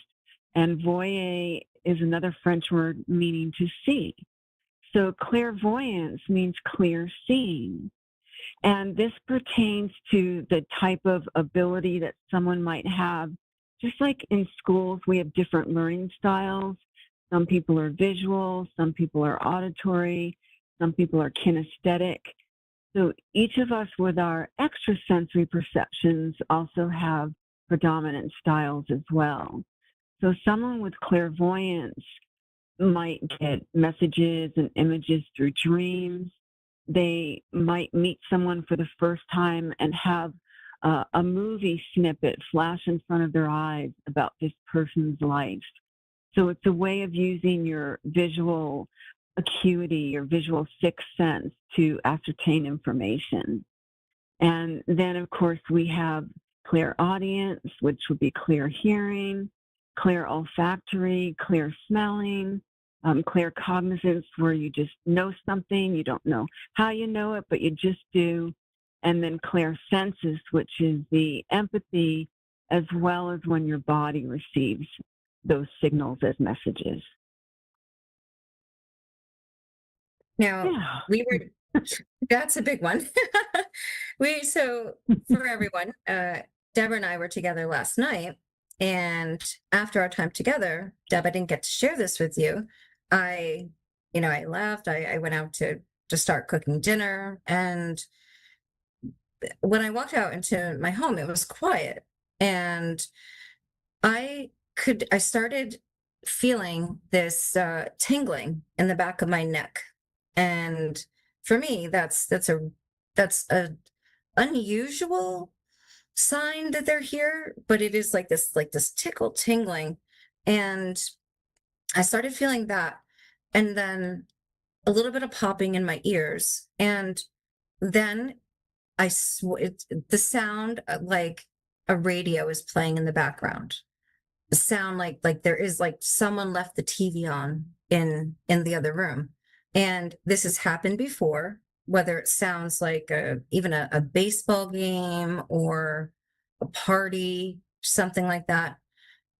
Now, I'm not tuned in yet to be able to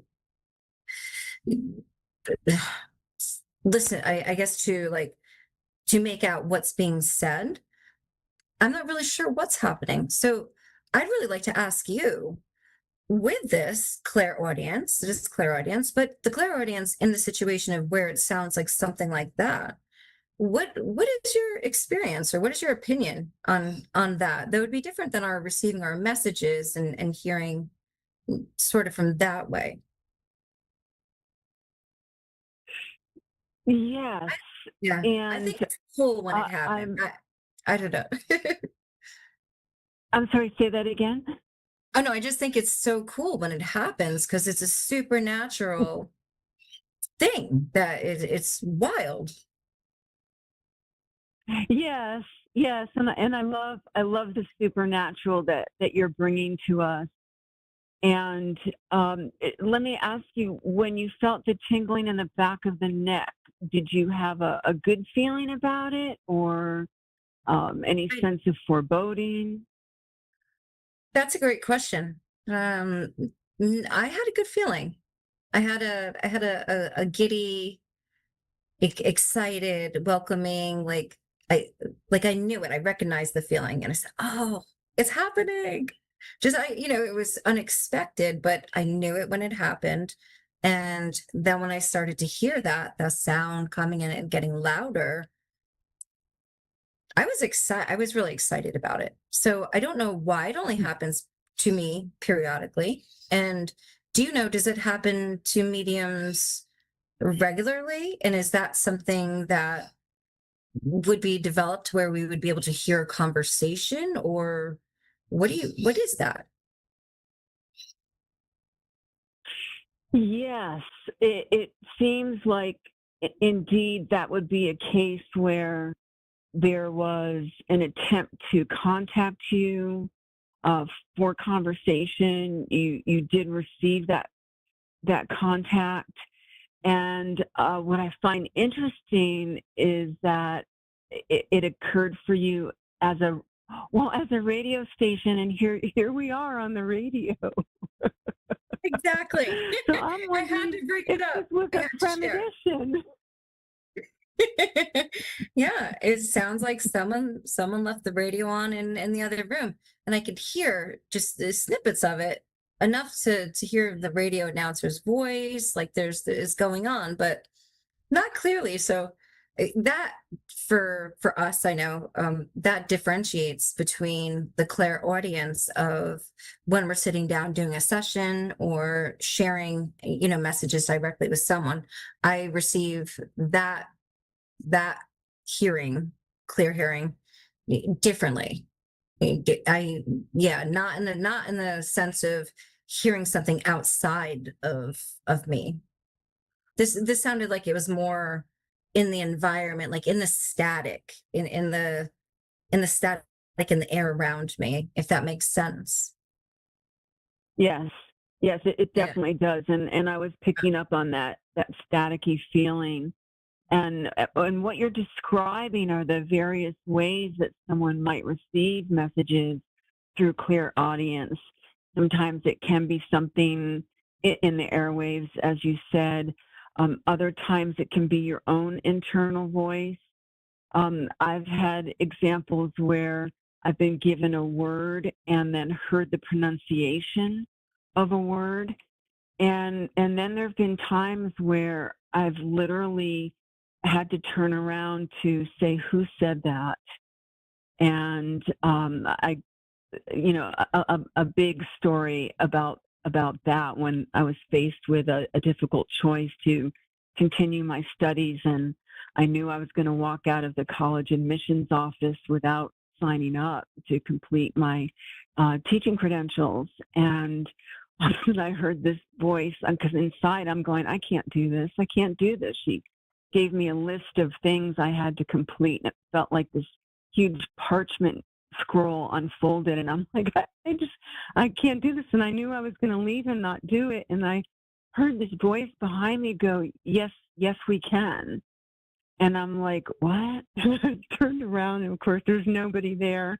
And I went back, facing this person, and she's, continuing to speak to me about the requirements. And again, I'm going, I can't do this.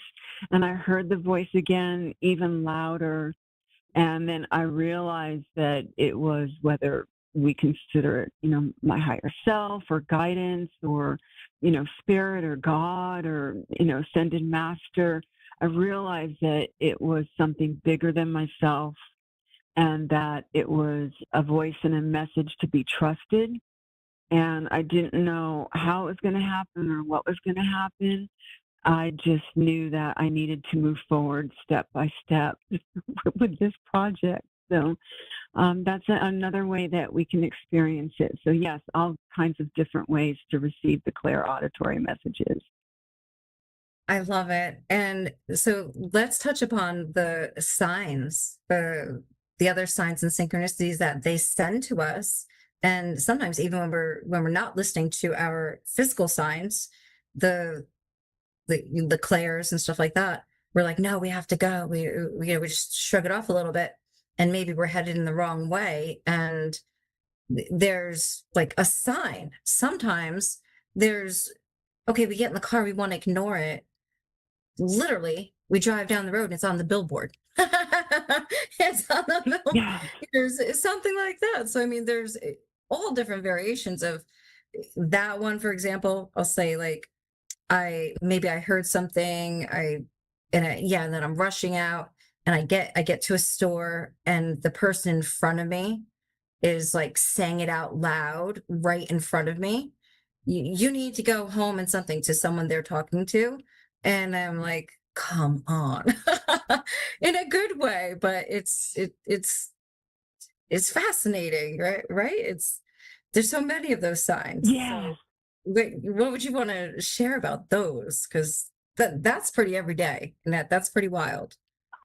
Yes, I love that, and I can imagine, all your other listeners going, oh yeah, oh yeah, oh yeah. So it's really fun talking about this. I definitely love the billboard messages. For about a year, I was working with this one billboard, to put it that way. And every morning on the way to work, I would check the message. And when the advertisement would change with a new message, I knew it was going to be showing up in my life. In this case, it was a particular relationship issue I was working on. And so not only was it coming in as guidance, I know, it was also confirmation. And I love that. And another thing you made me think of is that there's a way to know whether that message is for us or not. Like, that example where you hear someone else talking, but that message is for you.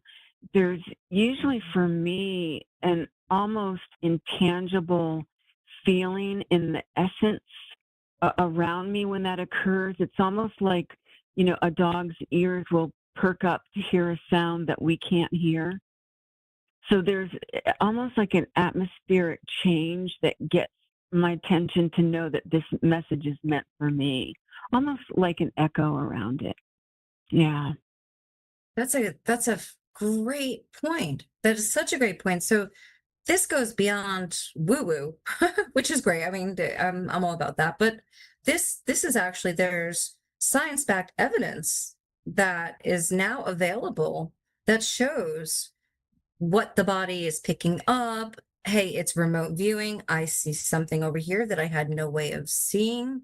I couldn't have known that.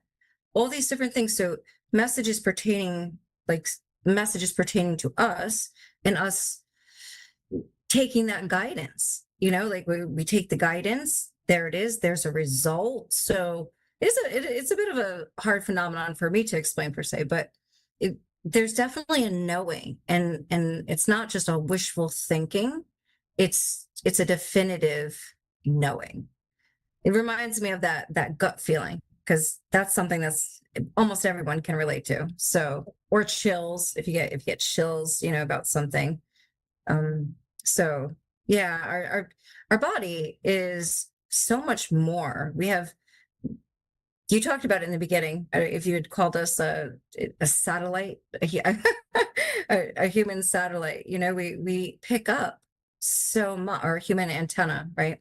We pick up so much through our senses, and we discard most of it because obviously we're walking, living, being people. So we don't want to be so far out there, but there's a lot. And think about it, when we just talked about like a dog or different animals like that, they sense things from miles away. So that's something. That's something else. So thinking about us,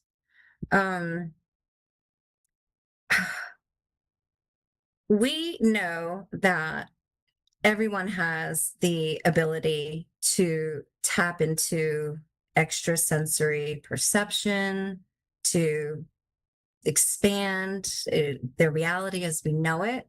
And so, Deborah, as we close this out, what last message would you like to just share real quick with our listeners out there who are wondering, is this wishful thinking? Deborah, could you sum it up in a few seconds? Is this wishful thinking, or is this woo-woo? Or yeah. Absolutely. And the message loud and clear is trust yourself. Trust yourself. Trust yourself. Thank you so much, Deborah, for being on with us today. Thank you, Danny, for having we me. Appreciate it. And for everyone out there, you can find our information. We'll link it to this, and reach out to us if you want to have a conversation, or if you'd like to schedule a reading with one of us. We're here to support you. And on that note, be well. See you next week.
You're listening to A1R Psychic Radio, Earth's #1 psychic radio network, and watching Moonstruck TV and Lightning Television. Welcome. Time for Bernice Bisson, Psychic Media. Bernice Bisson. Live from BerniceBissonPsychic.com. Connect direct. In North America, dial 888-454-2751. In London, 20-3519-2158. In Sydney, dial 02-8488-3147. Or online, contact us through our Facebook page, facebook.com/psychic radio. Or one of our websites, askoneradio.com or moonstruck.tv. This is Bernice Bisson, Psychic Media. On A1R, the Ask One Radio Network. Welcome. It's Psychic Tuesday. I'm your guide, Bernice Bisson. I'm going to start with the astrology off at the top, and we're going to talk astrology for the next 30 minutes and what's going on for each of you. And there's a message for everyone. And if you listen to your sun, moon, rising, I do use traditional Western astrology, whole house astrology. I do like asteroids and minor planets, asteroids. And I will say this. I actually find astrology probably the most predictive. And when you come to see a reading with me, I do work with your birthday. I go deep into the birthday. If you want, we talk about karmic value, life cycles. We talk about what's coming up. I use it in a predictive way. And we break it all down for you into bite-sized pieces. Now, we are going to start with a bit of the big astrology at the top. We might be feeling a bit worn out from all of this bombardment of communications we've probably noticed amped up over the last, 110 days or so. And we will see a bit of a plateau. And it always makes me nervous when there's silence, I guess, we do see the change of vibration with the transit of 5 major planet transitions. And so the first 2 are Saturn and Neptune. And right now, as we speak, going into Aries, which is going to completely change a lot. The vibe over the last 14 years, Neptune has been in Pisces, and it moves over to Aries. And Aries, Aries always gets this bad rap of the warrior and that they're just governed by Mars. And I just think that's a patriarchal view, an interpretation of what Aries is also the divine feminine, and she would be like the goddess Diana of, she protects Mother Earth, she protects the forest, she's a protector, she's an initiator, she is inspiration and innovation, she is bold and courageous, and that's really that Aries energy. And so with Neptune, which is really around the expansion of psychiatric, psychic, also anything around research, investigatory, virus, water, anything emotional, water, energy. In Aries is going to be actionable items under those realms. And so we could see fast-going initiatives, we could see tensions building, and we could see fast-going initiative to address anything around wellness, mental health, and anything around the psyche and psychic. It's going to be, the next 14 years are going to be advancing quite a bit in those areas. With Saturn joining Neptune in that Aries energy and a plethora of other planetary energy, but Saturn is very structured, and it's about really restructuring that Aries energy, restructuring our actions in different parts of our lives and how we approach things, and the plans that we thought we might have had might take a turn, and we wind up regrouping or redirecting ourselves under this Aries Saturn energy. We also have the transit of Jupiter into Cancerian, expanding out home, domestic, staycations, furniture shopping, really focused on the domestic realm, and that there's expansion in there, and that we could find increased numbers in staycations. Maybe people are going to look at Also, home renovation, home building, new home starts, the real estate market. It's going to be really expansive over the next 2 years under this energy. The next year, very much so. And then this, the last sort of major transit is Uranus and going into Gemini. I mean, we had started with Pluto into Aquarius this year, and then we've got Uranus into Gemini, which is unexpected communications, unexpected directions, time warps, both for forward and backward in terms of communications. So we could see a restriction in rights and communications, and then we could see the advancement of technology and communications all at the same time. And so there's some pretty powerful energy around this. Remember to stay patient with each other, that things will feel really sped up, really actionable, really like we feel like we have to react, take action, get moving on something. And that's not always the case. Sometimes we just have to hold space and give time for sober second thought, because this energy is going to move quickly, and people might feel like it's too impulsive, too much going on, too fast.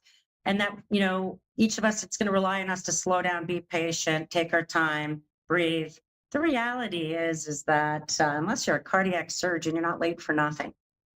Okay, let's get going. We're going to start with Aries at the top. Oh, our little Aries, with all this planetary energy coming into your sign. Hang on to your hats, because I feel like this is a whole new era for you, Aries. You're really stepping into a whole new reality in terms of your love life, where you live, your career. This is brand new energy. And that the next 14 years are really around developing your dream life, your vision, what you've been wanting. So keep those visions clear, folks. Okay, and the message is your efforts going in is going to be something that you get back in any project that you're embarking on. You might find that it speeds up and that it's going to turn out bigger vision. You think it's entry level, or you're just starting off on something, and it actually turns out to be quite large or takes on a bigger vision. Be ready to cooperate.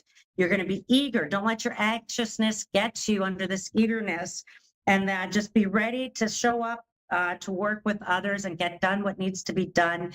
It won't be below you. What you might think is below you, or like, it feels frivolous. It's not. It's just that there's so much to get done that maybe whoever this is could be relying on you to take care of the details. There's lots of possible here, and I feel like you can get lots accomplished, lots achieved. You can find that. Be ready to follow your cause. Be true to your authentic self. Don't spend this kind of energy or spin your wheels, Aries, on careers, jobs, things that you're like, man, I don't know, I don't really want to do this. Don't spend your time with that, because it's going to become bigger. You're going to require vision. It's going to require innovation from you. You're putting all your best steps forward, and that you might be put in charge of putting into action other people's plans. And that this could be a time over the summer that you really enjoy yourself. This could be a time of getting out socially, getting out with your friends, getting out to do things, and you could just feel like a whole new you. Some exciting energy for you guys there, Aries. All right. And again, you can listen to your sun, moon, and rising for your full message. Your sun is your divine masculine, based on your birth date and where the sun placement was at that date.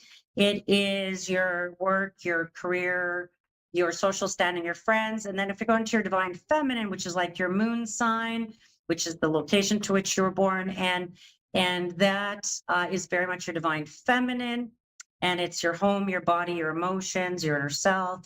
And then your ascendant is very much around the time you were born, and that's about how you put your feminine and masculine together, and you drive that forward every day. Daily tasks or routines and attitude is sort of that ascendant. So listen to all three. All right, now let's go to Tauruses. Now, Tauruses, you're glad to see the back end of the planet Uranus. It is going into your second house of things you value, and how you value things, how you see your values, your day-to-day activities around that. So you can find some changes and unexpected communications, disruptions, invitations that kind of pop out of the blue for you. You could find this might be a time of wish fulfillment, that, it's a bit of a wish energy, that if you have things about, I've been wondering if this would go well, I'm wondering if that would go well, I say make a wish. You could find gains. You can find you gaining friends, gaining opportunities to go out, gaining opportunities, gaining weight, all those kinds of things. You're going to find that you could find yourself feeling a bit complete, feeling like, I've kind of got everything I want, everything I need. I'm feeling like I can go into the next step. I'm not sure what that could be. So I feel like this is a time of maturity, that things have come to mature. And this last 7 years of disruption might have really helped you grow in this way, and that you could really find yourself in a more patient, mature attitude, that you're feeling you're redeemed, you're saved, you're ready to step forward. You're ready to look at things in a new light, and that you're ready to recommit to yourself, recommit to plans you had, recommit to your goals, and really about your real worth, and really focusing on your value of yourself. And the planet Uranus is going to give you unexpected opportunities, unexpected as it exits out and goes into your second house of values. And you can get unexpected communications from people coming back to recommit to plans, jobs, ideas, thoughts, old trips you talked about taking could come round circle again, even in the next 7 to 10 days. Very much so. Thank you. Gemini, Sun, Moon, Rising. Boy, Gemini, you're the belle of the ball there. You're getting that planet Uranus coming in. Jupiter moving out the one end, and Uranus coming in the other. Ironically, sound dirty. But so for you, Gemini, this is going to be really about an undercurrent to things, and paying attention to people's signs, signals, the words they're saying. They mean what they're saying, and you think, oh, I don't know if they really mean this. I feel like you should really pay attention and remain aware and mindful about what's around you, who's around you, what they're saying, what their plans are.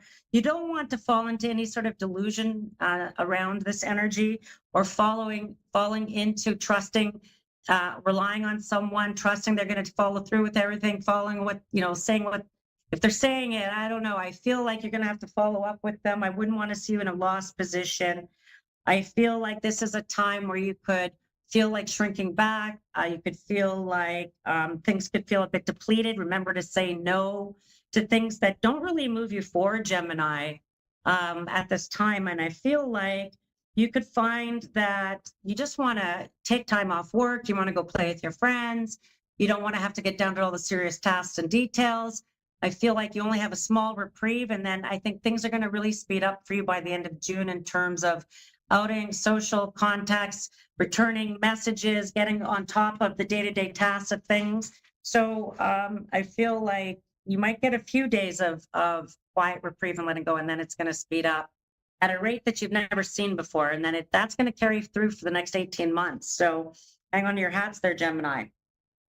Cancerian, our little crabs, Sun, Moon, Rising. Boy, oh boy, you have some pretty great, as we go into Cancer season, you have Jupiter coming to your sign, joining your sun. This is going to be you're going to have a very powerful new moon, really resetting things for you in a nice way. You don't have all of the blocks and barriers that you've had for the last few years. You could find real growth and expansion for you guys, little Cancerians, that this is a time, maybe of a bit of excitement, a bit of revolution, a bit of reconstruction in your life. You could find yourself maybe having to redo some parts of your house. You could be looking at taking up new projects around your house, getting things done around there. You could be getting ready for trips in the winter. You could be getting kind of excited about upcoming plans. You could wind up getting some really good deals in the next 2 weeks or so around deals. Want to go have fun and get out with your friends. You could find that work could be a place where you have to really realign people, realign efforts, realign communications, realign or restructure some things around work so that it flows better or it's better organized. And that could even be around projects you're working on or things you're coordinating, even if you volunteer. So there's going to be some of those busy feelings. I feel like in terms of like romantic energy, I feel like there's options, and you could see somebody in a new light. So you could see somebody in a new light that you already know, and you're like, you know what? Why didn't I see this about them before? You know what? They could look sparkling. They could look like that this could be the right person for you, and that they were in front of you the whole time. And so you could be really seeing that in some way. Crab. New perspectives on people could show up, and that could be your current partner. You could see them in a new light. and revive some of that relationship for you. Leo, sun, moon, rising. Oh, my Leos, this is a time of purging, detoxifying, resetting boundaries. Maybe you've got holiday time coming up. Maybe you're looking forward to holiday time with getting away. So on one end, you could be really detoxifying a lot of things that have been in your life. You just got that shift of karma with the south node of karma finally moving out of your sign. That could have ended relationships, reset relationships, put you into a different vibe with relationships. This is a time where you want to be flexible, flowing. Don't get dug in or stubborn around things. You can find that if you're stubborn or blocking, you can get blocked. You can get that energy mirrored right back at you and find yourself a bit frustrated. And that don't let things bring you down. Don't let people's energy, negative talk, negative thoughts, negative patterns, habits bring you down. That this is a time where you got to cut the vampires off. You might really become what people could view as selfish. And I say, get selfish, get focused on what you need, put your own air mask on first, make sure you have your own groceries, you got your own bills paid before you have to dish out money to other people who are in need as well. So there's some of this going on for you, but could be around your boundaries, Leo. Could be around that. And putting you into a zone where you're like, that's it, darn it, no more. I'm not doing this no more, and I'm sticking close to my boundaries. Virgo, sun, moon, rising. My little Virgos, this energy in Pisces, which is your house of partnership, and these planets moving. The rose-colored glasses are off. The illusion is off in terms of relationships.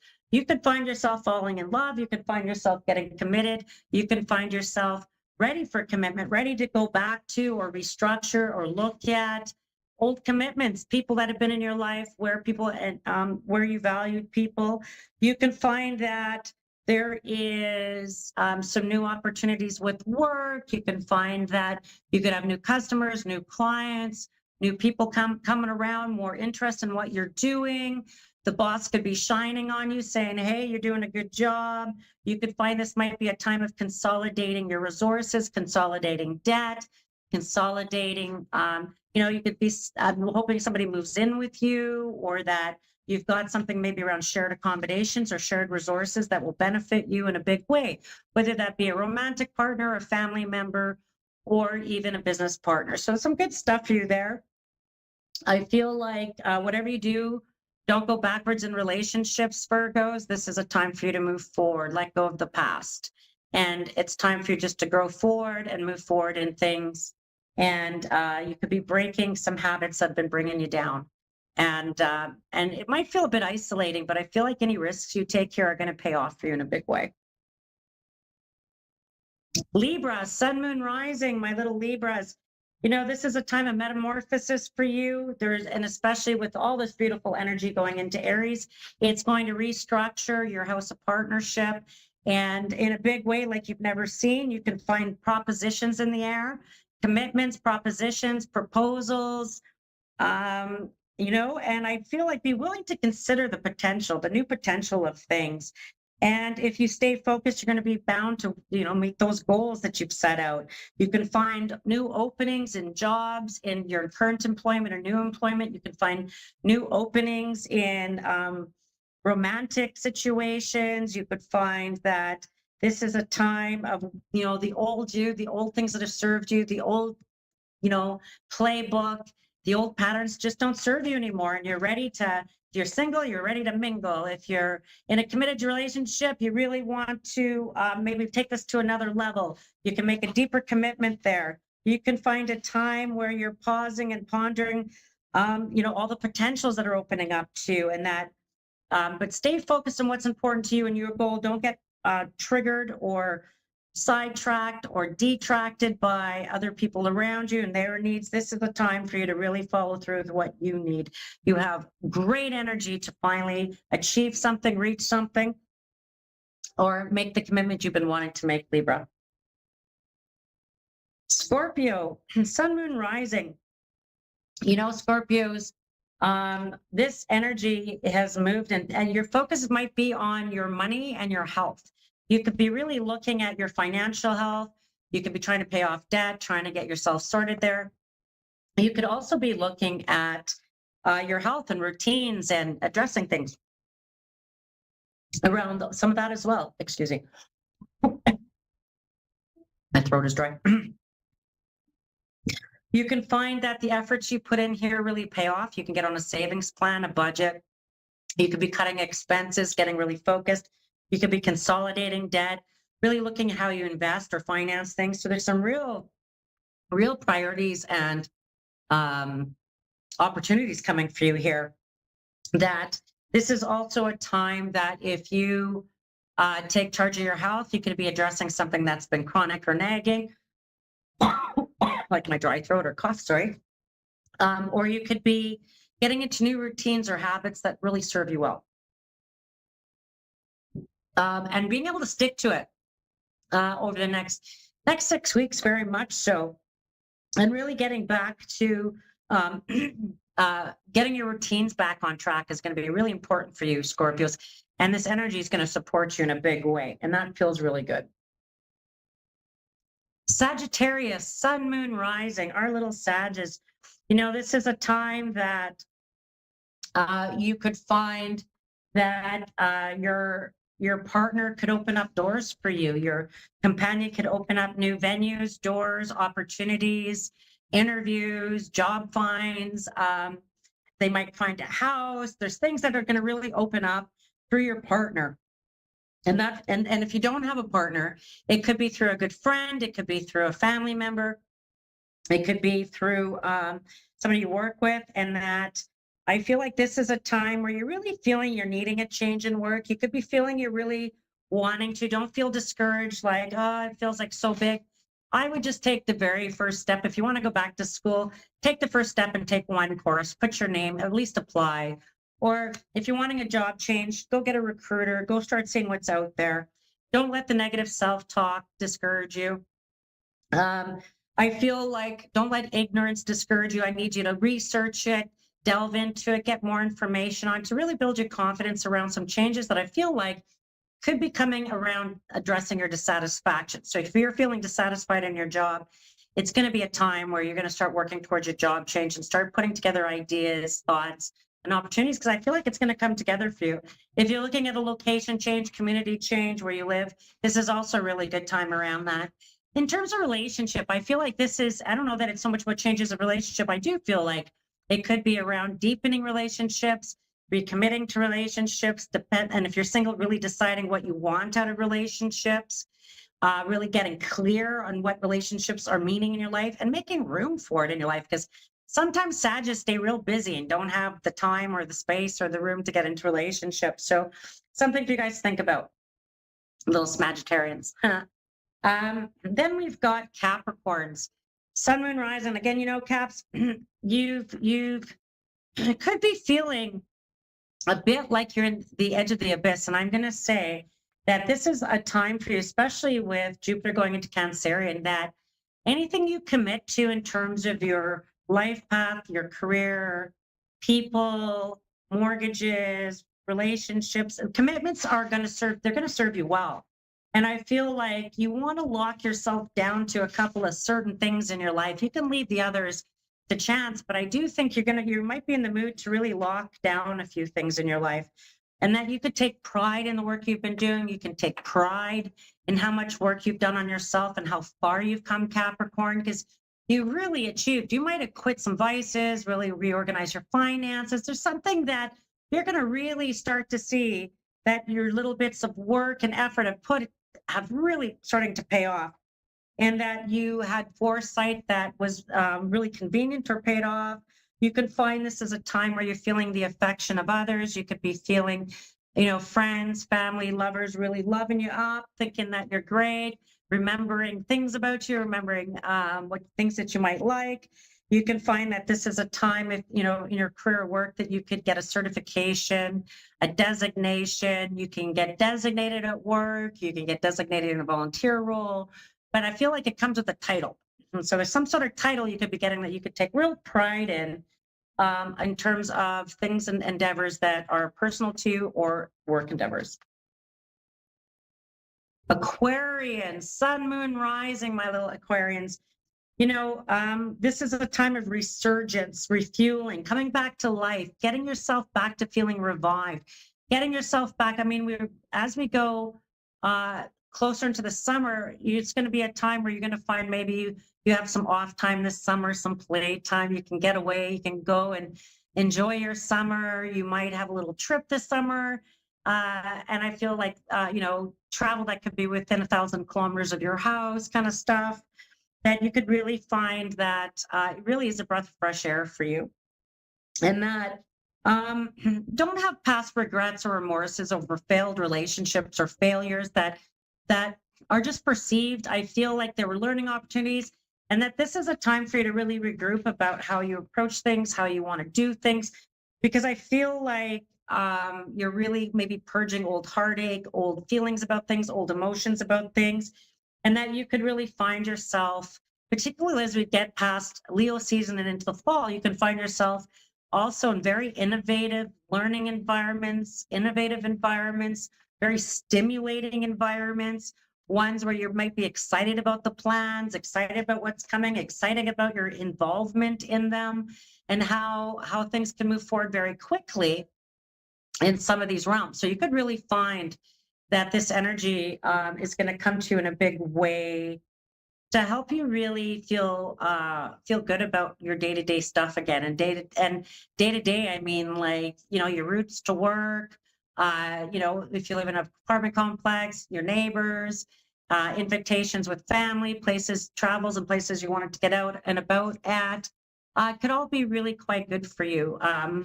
And that some of these invitations or plans could even be known to you in the next 2 weeks or so. Pisces, sun, moon, rising.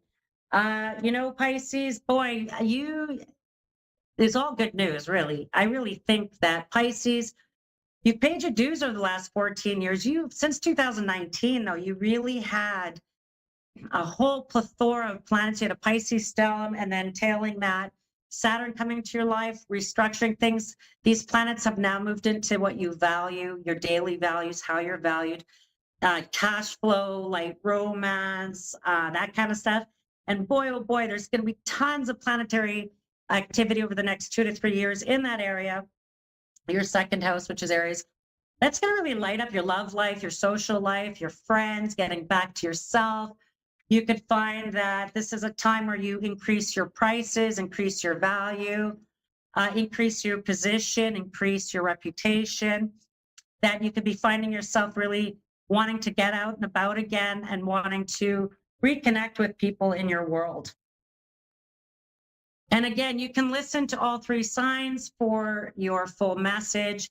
And I wanted to thank everybody for joining me on my time on A1R Psychic Radio and Moonstruck Television. I will let you know this is my final show.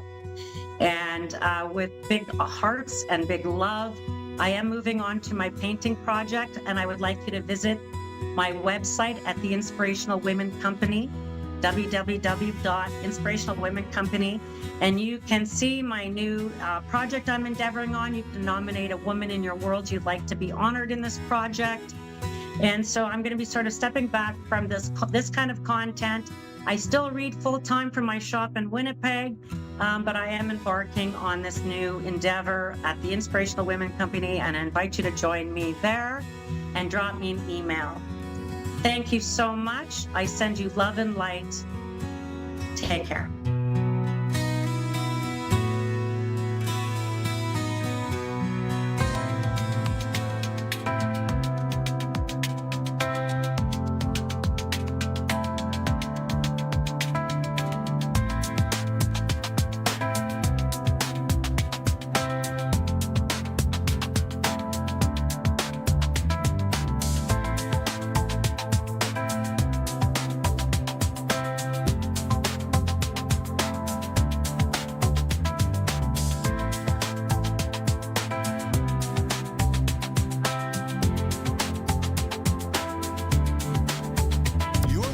To A1R Psychic Radio, Earth's #1 psychic radio network, and watching Moonstruck TV and Lightning Television.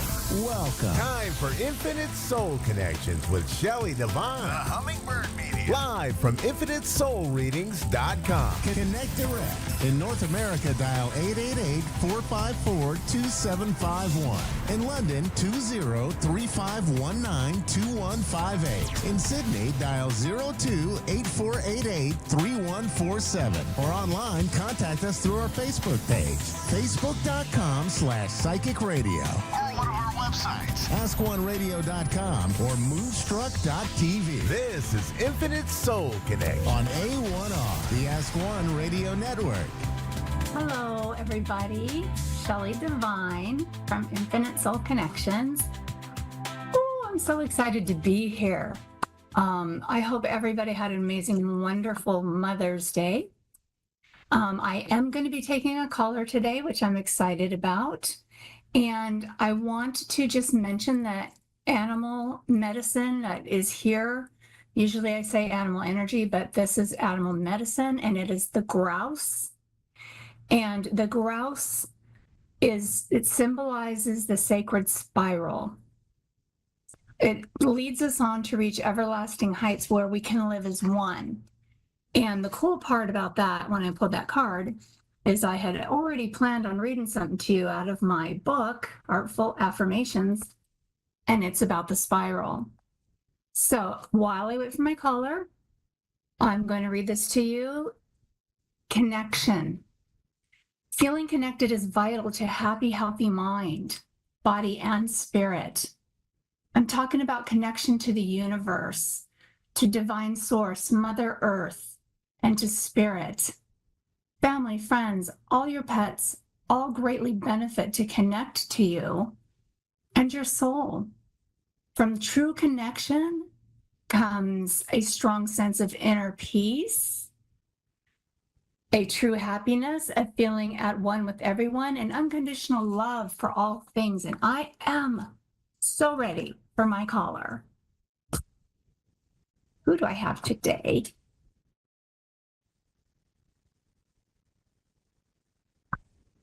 Say that again. I didn't quite hear that. Sorry. Amla, are you here, honey? Oh, hi. Yes, I am. Yay. Hello. How are you? Good. How are you? I'm good. Would you like me to pull a card? Nice to meet you. Oh, you too, honey. I love that name, Amla. I'm in. Yes. I'm in Connecticut. Okay. All right. Yep. I have a card for you. So I'm going to sit with it. Yes. Can I ask you a question? Absolutely. Okay. So I'm looking for a relationship partner, and I've done a lot of work on myself spiritually, physically, mentally, emotionally. I was just wondering what you see for me. Okay.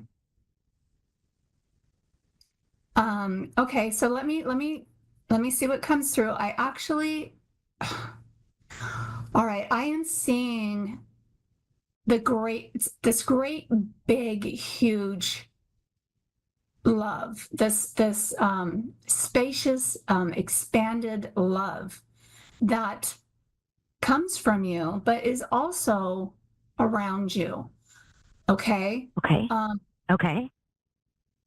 And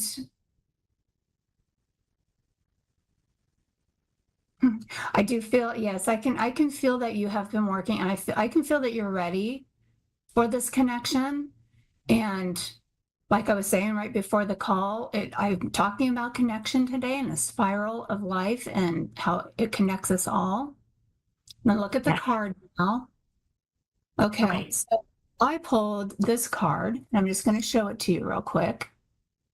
Okay. All right. And what I see in this card, first of all, the greatness and the big love is, of course, the whale that I see in that. But I don't know if you notice right down at the bottom, there is a man looking up at this big, beautiful whale.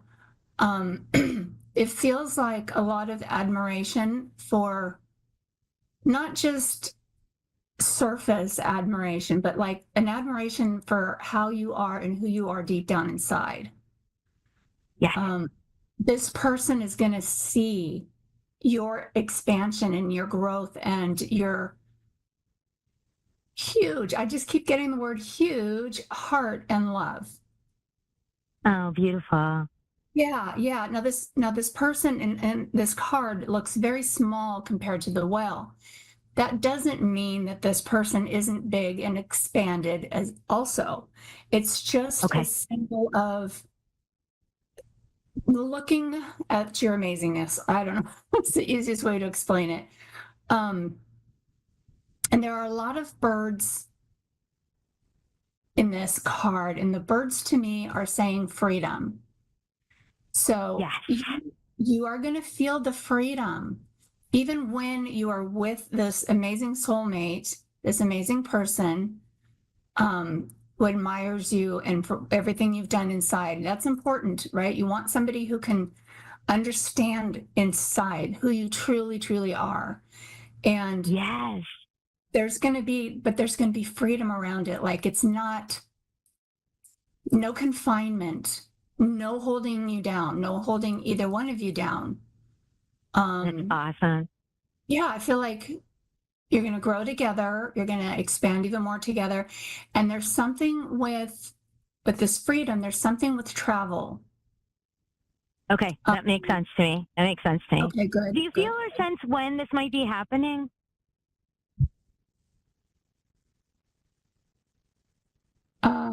Let me see here. Sure. Did you say 4? Did I hear you say 4? I don't. When would this happen? That's what I said. Just now. I swear I just heard 4, and it sounded like it was your voice. And the funny thing Oh, wow. No, I didn't say anything. Okay. Okay. All right. So I was looking at the card and I'm counting like the waves, slashes underneath the whale and where this man is. And it happens to be 1, 2, 3, 4 under there. Let me just confirm.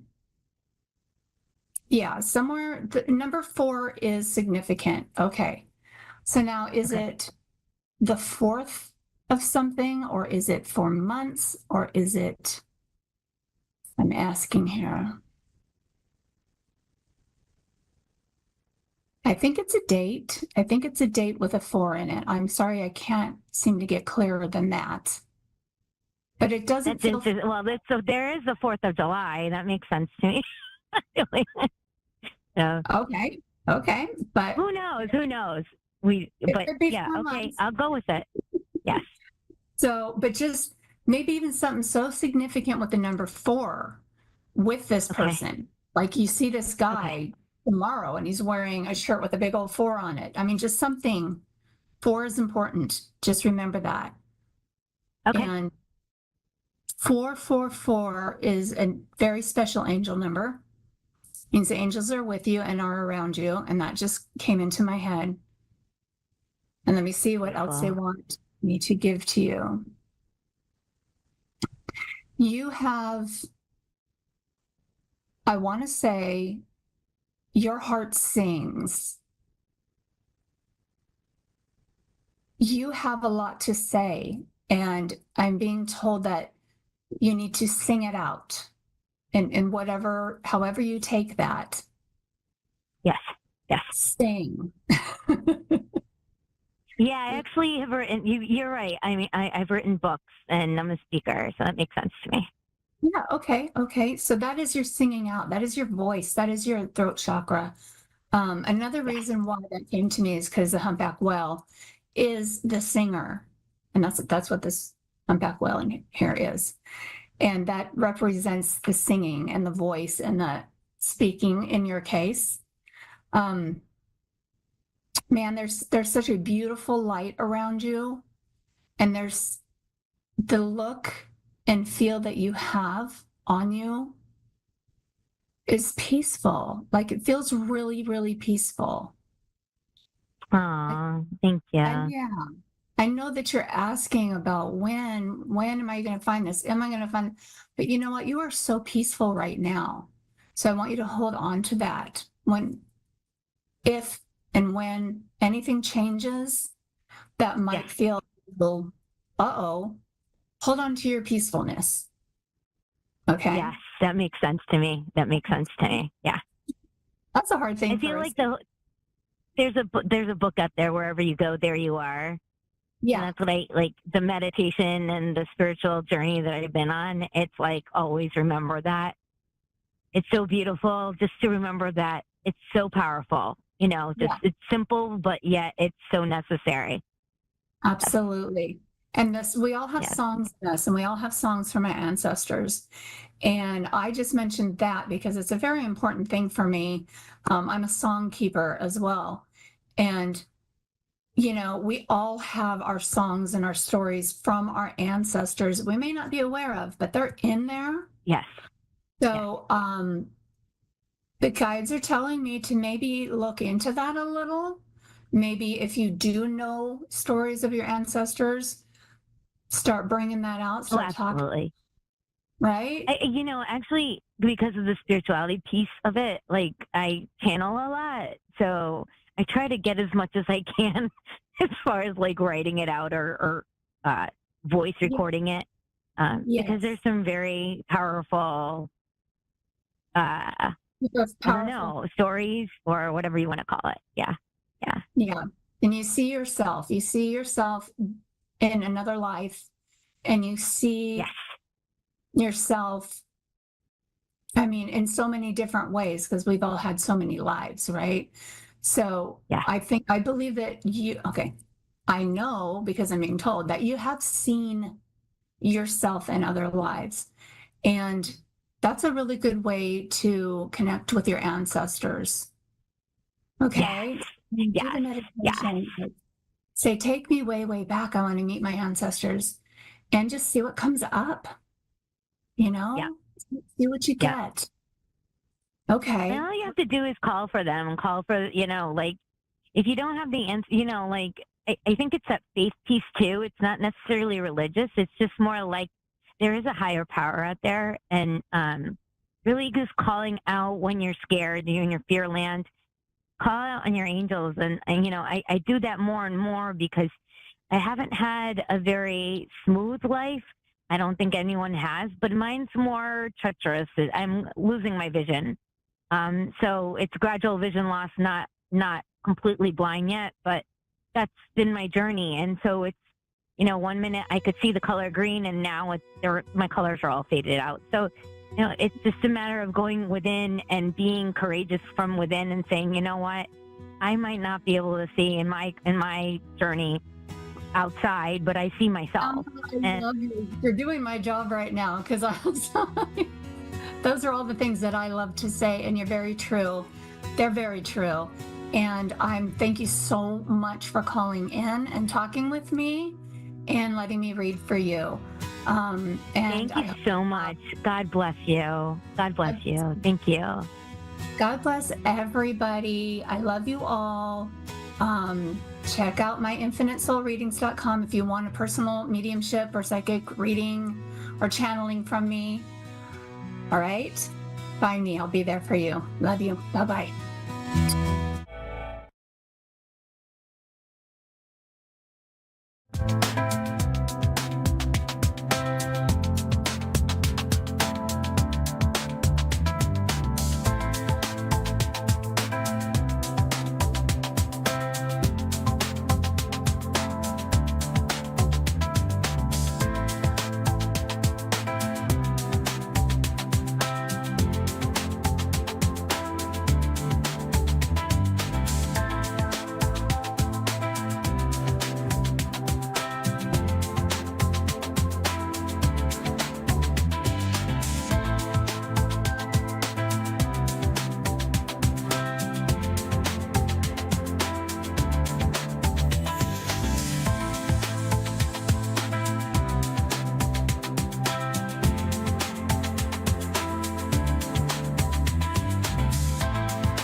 A1R Radio and Moonstruck TV and Lightning TV.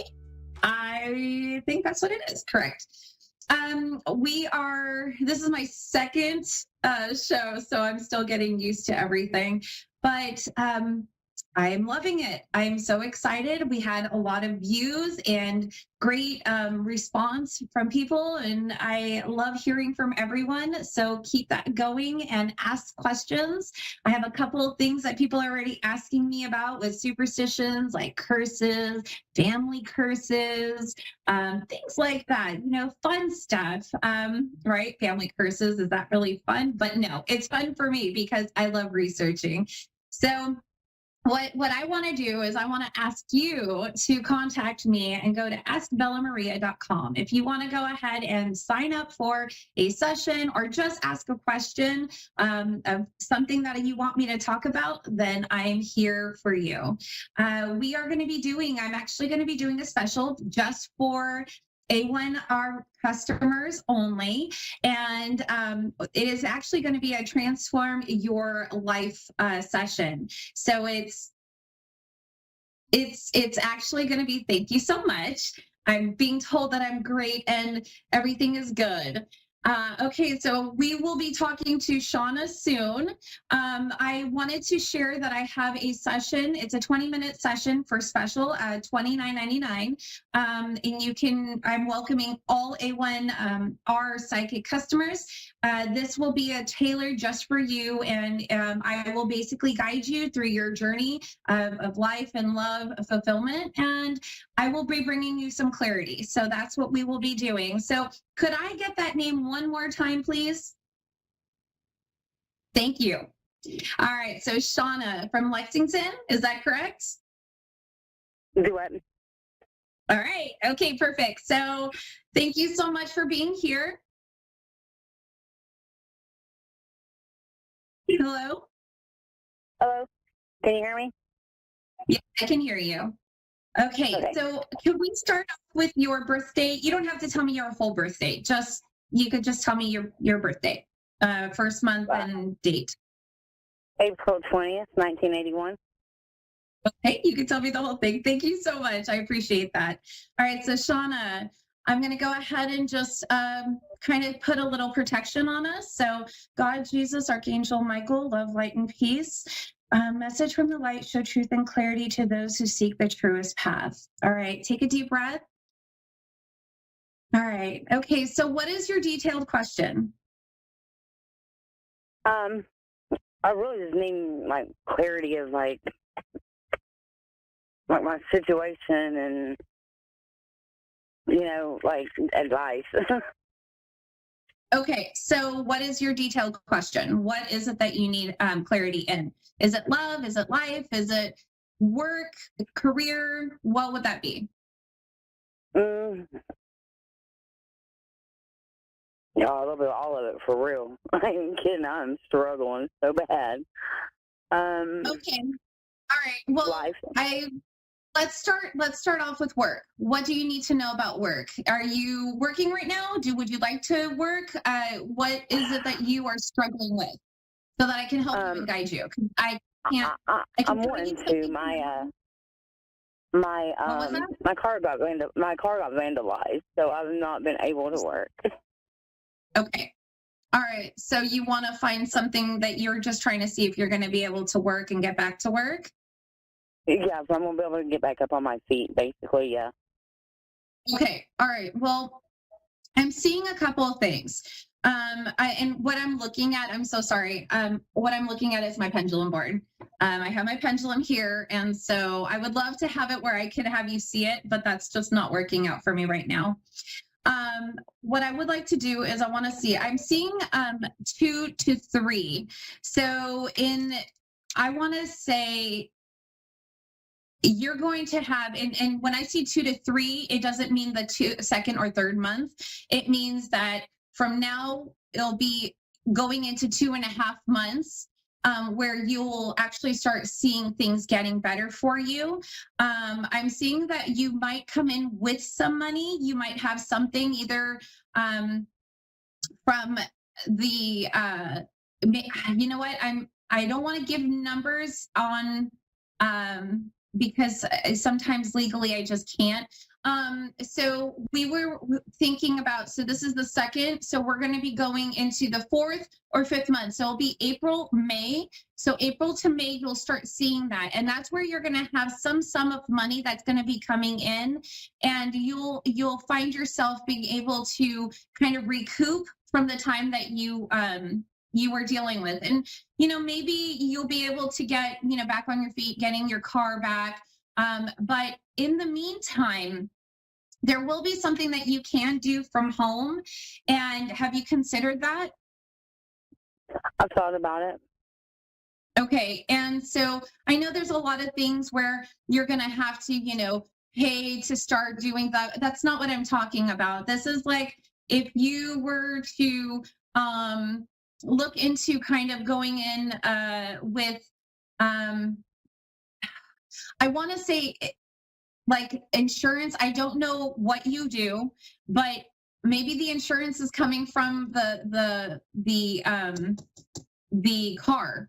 And that's why I keep seeing insurance. But for you working from home, you might have an opportunity to be able to work from home, like actually working from home, answering calls, like admin work, where you're not having to pay to work for somebody. Does that make sense? Like, you'll get monthly an amount. I feel also that there is another thing that you might have an opportunity that you'll be able to do walking distance. If you needed to, you'd be able to do something walking distance, like at a, and I keep seeing like a store. I know it sounds so vague, but these are things that you kind of need to look at and consider, because you have opportunities. It might not be the best situation for you, right? Like, not everybody wants to do certain things, right? But it's just for temporary. And then when you start getting into June, July, you'll start seeing things really blossom and flourish. That point, you're actually going to be able, and I don't know why this just came through, but basket making, like gift baskets, like creating gift baskets and then selling them so that way you can, build and grow. So maybe it's something that you'll be making for someone, and then you'll start growing that business. Okay. I've actually thought about doing that too. Okay. Yeah. And so that's probably where that's coming from. So try to consider looking into starting a basket, like making baskets and gift baskets. It is the Valentine's month. You could probably start doing little things here and there and see where it leads. Ask for, payment half of the amount. So that way you're not, they're not feeling like you're going to take the money and go. You pay half, you start your basket, you make the money, get that and get your supplies, and then get the rest of it once the basket is done. Things like that. There's when there's a will, there's a way. And I'm so sorry that you're struggling right now. Did you want to talk about your love life at all? Yes. Okay. So what is the person's name, or are you trying to figure out if this is like, what is going on? What is your detailed question about love? Do you need his name? It's Justin. Yes, and a birthday. October 25th of 84. Okay. And name? Justin. Justin? Mm-hmm. Okay. All right. And what was the detailed question about Justin?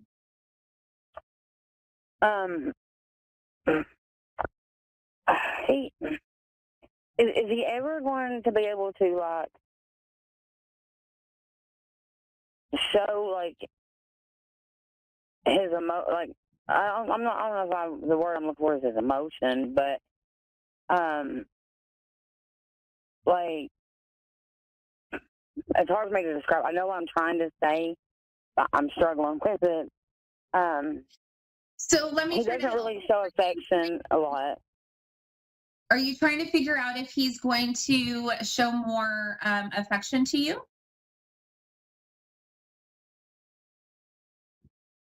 Are you trying to figure out if he wants to be with you in a romantic relationship, like long term? Is that what it is? Yes, basically, yeah. Okay. All right. So will Justin and her be in a relationship for a long term? It goes into the yes to maybe. 85.6%. I know that's like really crazy, but I'm seeing about that much. So it's 85.6% that you guys will have a relationship. Is it going to be a healthy relationship between the two of them? Yes. I feel like he lacks a lot of communication, like the skills of communication is kind of hard. But I think that there is there's some promising relationship, love life, like love for the two of you. So I think you just need to look into maybe waiting, I'm getting the 6th month. So June would probably be where you're going to start seeing things growing and flourishing, but just be patient and communicate. I know we're going to be cutting short. We're at 30 seconds right now. If you want, take advantage of the special that I have. We can go through a lot more in 20 minutes, and I can help you out. I know you're struggling, but I just reach out and we can kind of finalize some things and get you to a better path. But I really appreciate you being here and asking the questions, and I hope I've given you some, just some comfort that you are going to be okay.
Psychic Radio, Earth's #1 psychic radio network, and watching Moonstruck TV, enlightening television. Welcome. Time for Angelic Insights and Healing with Margaret Phillips. Live from AngelsAlwaysAroundUs.com. Connect direct. In North America, dial 888-454-2751. In London, 20-3519-2158. In Sydney, dial 02-8488-3147.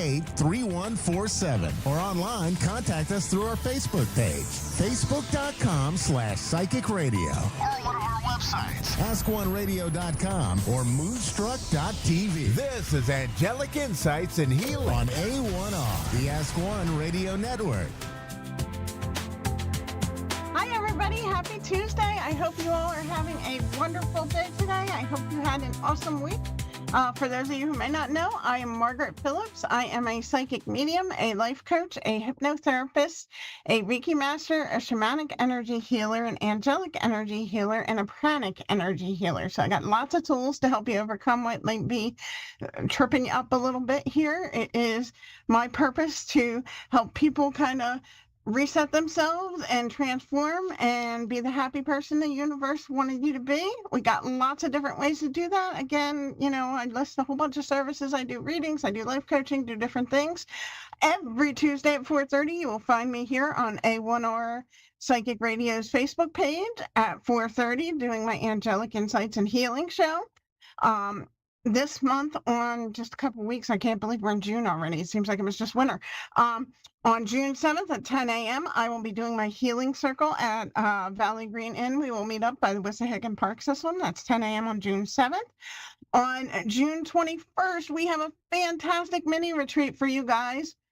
It's Angels and Energy. It's a mini retreat for your soul. You can go to my Facebook page, Angels Always Around Us, or go to my website, AngelsAlwaysAroundUs.com, to find out more information about that. That is going to be a great afternoon. You will get 3 mini healing sessions. You get a reading with me.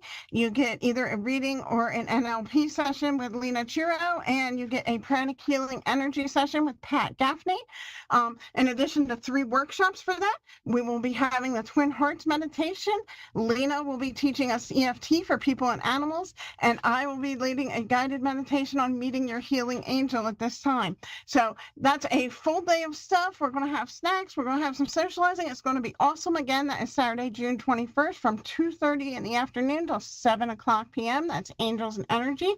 And the wonderful, outstanding price for that, guys, is only $127 for your investment of $127. Again, you get 3 full workshops and 3 mini healings.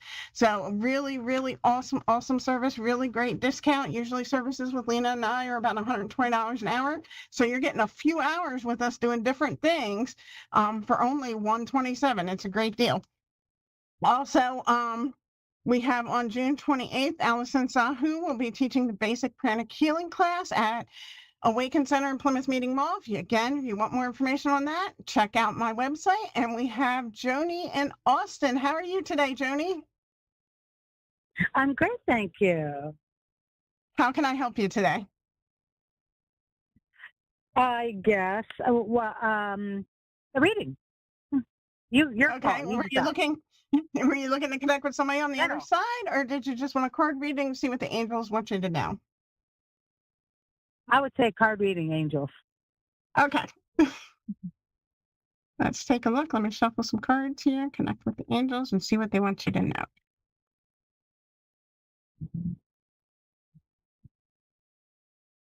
Oh, they're all good ones, but this is a really good one. So your first card is Oceana. And Oceana comes to us when we need to take action. So that thing that you've been kind of floundering about, and you're going through the should I, shouldn't I? Yes, you should. Do it now. Okay, makes sense. So allow yourself to move forward. I know change can be scary. Sometimes, when we jump in the deep end of the pool, even though we got our floaties on, it's kind of scary. But the angels say, don't worry, they will catch you. It is all good. Our next card for you is Archangel Michael, and he is coming to let you know that he is giving you courage to support you with life changes that will help you get better on your path to your divine purpose. So these are some Very really significant. big, really good cards here. So as you work on evolving, as you work on doing what you need to do to better fulfill your life purpose. No, again, you've got all these angels waiting for around you, helping you, moving things out of your path. And the other card we have here, just as equally as important as the first two, is Shanti. And Shanti is the angel of peace. And she says that, peace is coming, peace is on the horizon. She says, you're going to have to take a couple deep breaths along the way. These transitions, they're going to be a little bit bumpy, but you are fully supported, and this is what you are supposed to do at this time. So you have to get moving. You have to start putting things in place. And, you've got Archangel Michael with you. He is the head of the archangels. He is the angel of the angels. So you got the best captain commanding your army right now. You couldn't ask for better help. I couldn't agree more. I spent a year invoking, not this year, but a long time, Archangel Michael, and at one point, and so this was a really good reading. Awesome. So keep moving forward. Do you know what your life purpose is, or do you just have an inkling? Well, I would have to say that yes, I do. Yes, I do, because I keep chasing different things and patterns, making changes, and then I'm going back to my core beliefs and passion and career. So it's a complete 183 or 360 turnaround and change, which at my age is very and the change is very scary right now. But something I know that I have to do. I've been fighting it for quite some time, and so this there's no coincidence that you would have given me these three cards for me. That was an affirmation of faith. Yeah. So that's awesome. And just remember, and let me tell you, you can't make this up. Yeah, and I met with a school teacher several years ago. She was 2 years from retirement, and she decided to chuck it all, and she became an energy healer, and she's one of the best energy healers in Jersey, I know. So, I mean, as long as you're breathing, it's never too late to change. Scary, yes, but never too late. Well, I'm glad I'm doing it now, because it has to be done. And then, so this was. And just remember, as you do this, again, you have peace coming to you as well. So once you start making the transition, it's going to be a little bumpy when the transition starts, but then what I'm hearing is within 3 to 6 months from when you start the full transition, like when you're all go. Right now, you just kind of keep pulling your toe in and out of the water. But once you're all go, you're all in. Within, it feels like 3 to 5 months, those bumpinesses are going to go away, and everything's just going to kind of be smooth sailing for you. And you're going to have a peace you haven't known yet. Well, I have a time and action plan, and you just affirmed that too, that you can't make this up. So, because I just gave myself 6 months break, and then 6 months, it's a time and action plan. And so, which has been extremely challenging and bumpy, but also amazing. Thank you. I don't know what to say. You are very welcome. It will totally be worth it. It was very nice talking to you today. I'm glad I was helpful for you. Again, please follow me on Facebook, Angels Always Around Us, guys. You can see my website, angelsalwaysaroundus.com. On Instagram, I'm Angel Margaret P. Again, June 7th is our healing circle at 10 a.m. at the Wissahickon Park System. We meet at Valley Green Inn by the checkerboard. June 21st is our mini retreat, Angels and Energy. You can message me for more information about that. And June 28th is the basic pranic healing class with Allison Sahu. Awesome class. If you want to know about energy healing, you're thinking about becoming an energy healer, I highly recommend Alice's basic pranic healing class. It will be one of the best investments you can ever make. I hope you guys all have a wonderful week. I will see you around next week, and thanks for joining.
Psychic Radio, Earth's #1 psychic radio network, and watching Moonstruck TV, enlightening television.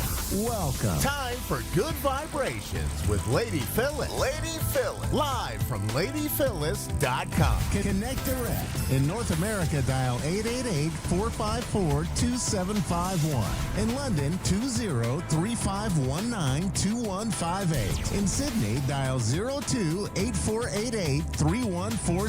Or online, contact us through our Facebook page, facebook.com/psychic radio. Or one of our websites, askoneradio.com or moonstruck.tv. This is Good Vibration on A1R, the Ask One Radio Network.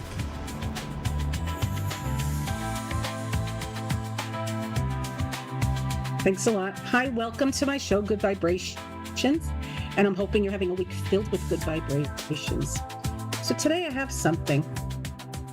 See this black disc? This is called a black mirror. And John Dee, who was Elizabeth I astrologer, her seer, her psychic, whatever you want to call him, he used a black mirror to decide what day she should have a coronation, who she should see, what ambassador she wouldn't make a decision. Elizabeth I, Queen of England, in the 1500s, wouldn't make a decision without consulting John Dee, her astrologer. The reason I know about the black mirror is my son, who was fascinated with it, dragged me all over the British Museum till we found John Dee's mirror. And it was kind of, I was not impressed with it. It didn't seem magical. It didn't seem... It was in a case close to the floor. So I did my research on black mirrors. Same as crystal balls. I have a black crystal ball and I have several clear crystal balls. And I wanted to know what, other than the Wizard of Oz saying, I'll get you my little pretty, how do people use crystal balls? So it seems that if you darken your room, completely make it pitch black, and you stare into the object, either the crystal ball, the black mirror, whatever you're staring at, you can get a vision. So I wrote a book called Mastering Mediumship. And I wanted to know, do these objects have magical powers, or is it coming from within? And what I've discovered on my journey is that the objects they're just objects. There's no real power to anything, not the tarot cards, not dowsing sticks, not the crystals we hang from a chain. The power is within us. The power is within us. And it's a matter of, this is what I teach in my class. It's a matter of self-confidence and trusting that Spirit's going to be there to give you the answers. So we have a caller, Sharon in Chicago. So let's take that call. Hi. Hi, Sharon. How are you? Hello, this is Sharon. Fine. How are you? I'm great. I'm glad to meet you. And I have a book that I use, like John Dee, the crystal ball or the crystal mirror, the black mirror. It's called 366 Affirmations and Inspirations to Live By. I would ask you to pick a page number 1 to 366. For me, this opens the door. So can you pick a page number 1 to 366, and let's see what it says. 222. 222. 222. Okay, Sharon. 222 says, I hold space for others, whether they hold space for me or not. So someone from the other side is noticing that you're always front and center to help everybody else, but you don't get the same in return. Does that ring true? Yes. I feel that this is coming from a female on the other side, either a mother or a grandmother. Is your mom on the other side? Yes. So I feel like this is your mom. Did your mom have a problem walking or with swelling in her legs? No, in her back. She had it in the back, but there was trouble with. Yeah, because what they show me, Spirit uses my store of memories, and what they show me is legs that just are shuffling that can't seem to move. So does that describe what was going on with her? Yes. Uh-huh. Did you take care of her? No, I live far away. My sister did. Yeah, because she's talking about, and where is the L name around your mother? And it could be E-L or L, like Elaine, Ellen, or it could be Linda Lorraine. Yeah, go ahead. Her middle initial, her maiden name started with an L, her last name, and she used it as a middle initial. Okay. Yeah, I do that too. Yeah, so so that's her way of identifying herself. Do you have her glasses, her reading glasses? No. Who has her reading glasses? I don't know. She passed 10 years ago. I have not spoken to my sister over the way she took care of my mother. So they would be in the house, I would assume. Okay, because your mother's bringing them up, so there must be a story behind the glasses. But did you make it there to be with your mom before she passed? Yes, yes. You were there. Was she in a comatose state? Yes. And did you get there before she slipped under, or you got there after she had slipped under? No. A month. She went in and out. I was there for the last month, and I prayed every day by her bed in the hospital.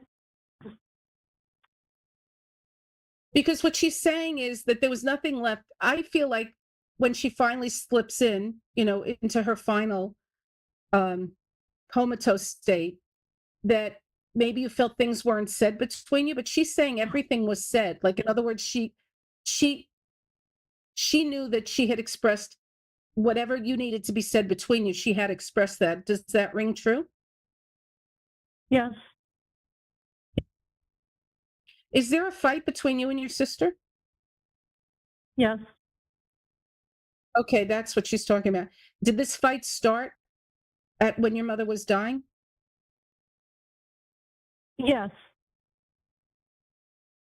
Yeah, she kind of, is your sister difficult? Yes. Yeah, she's saying she won't fraudulent. change.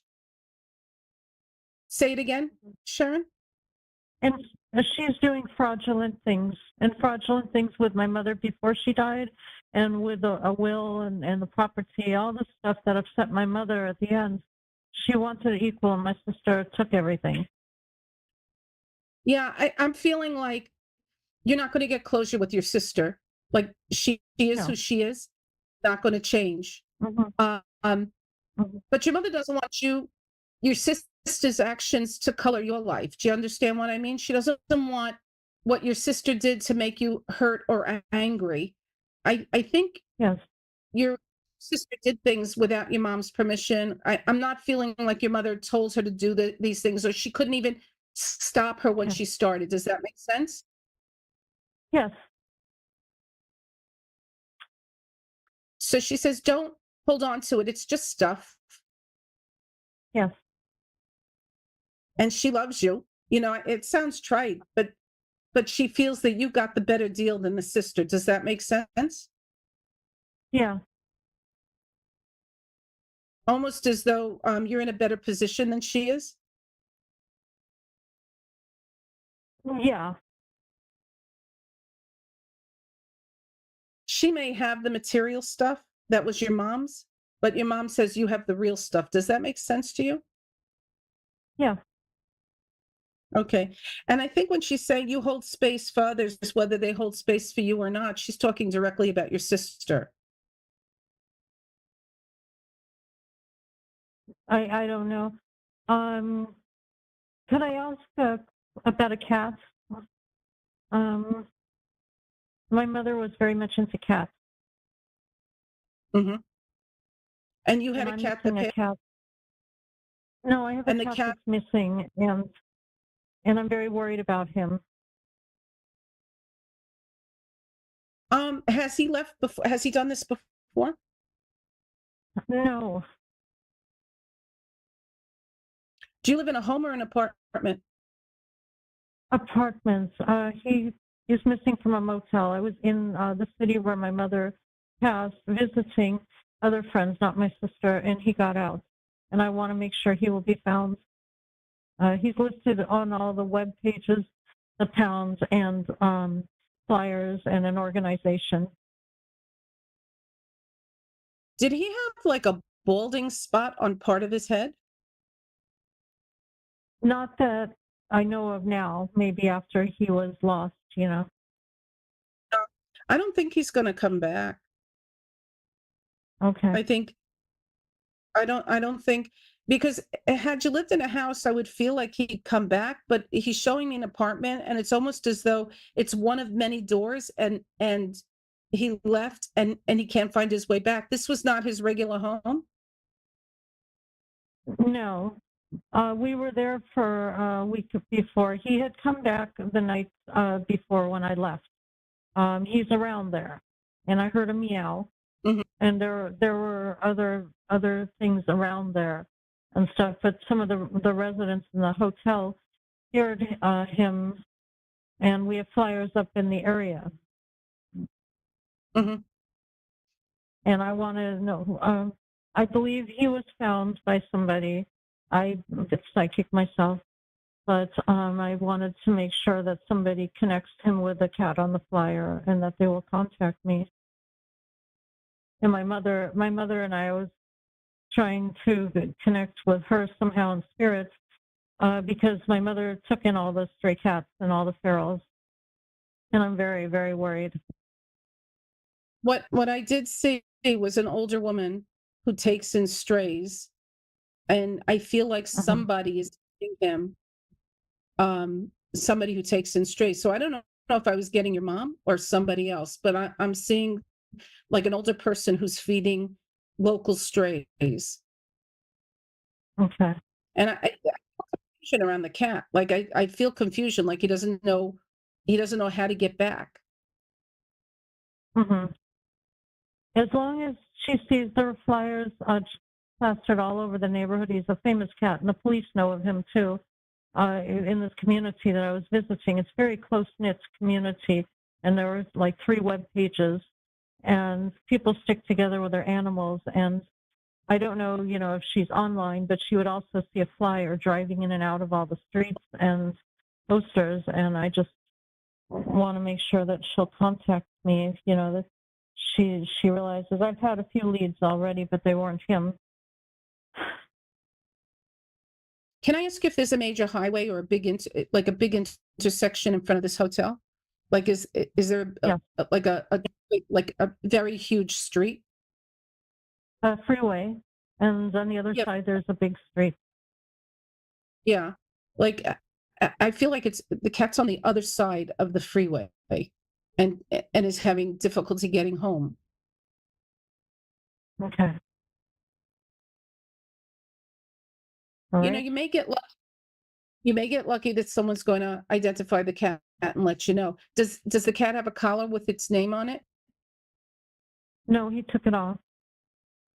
Oh, I don't know. I think, he's just getting lost among the strays in the area. Do you understand what I mean? Okay. Do you want to pick another page with the cat? Do you want to pick another page with the cat? Yes. Can you do 747?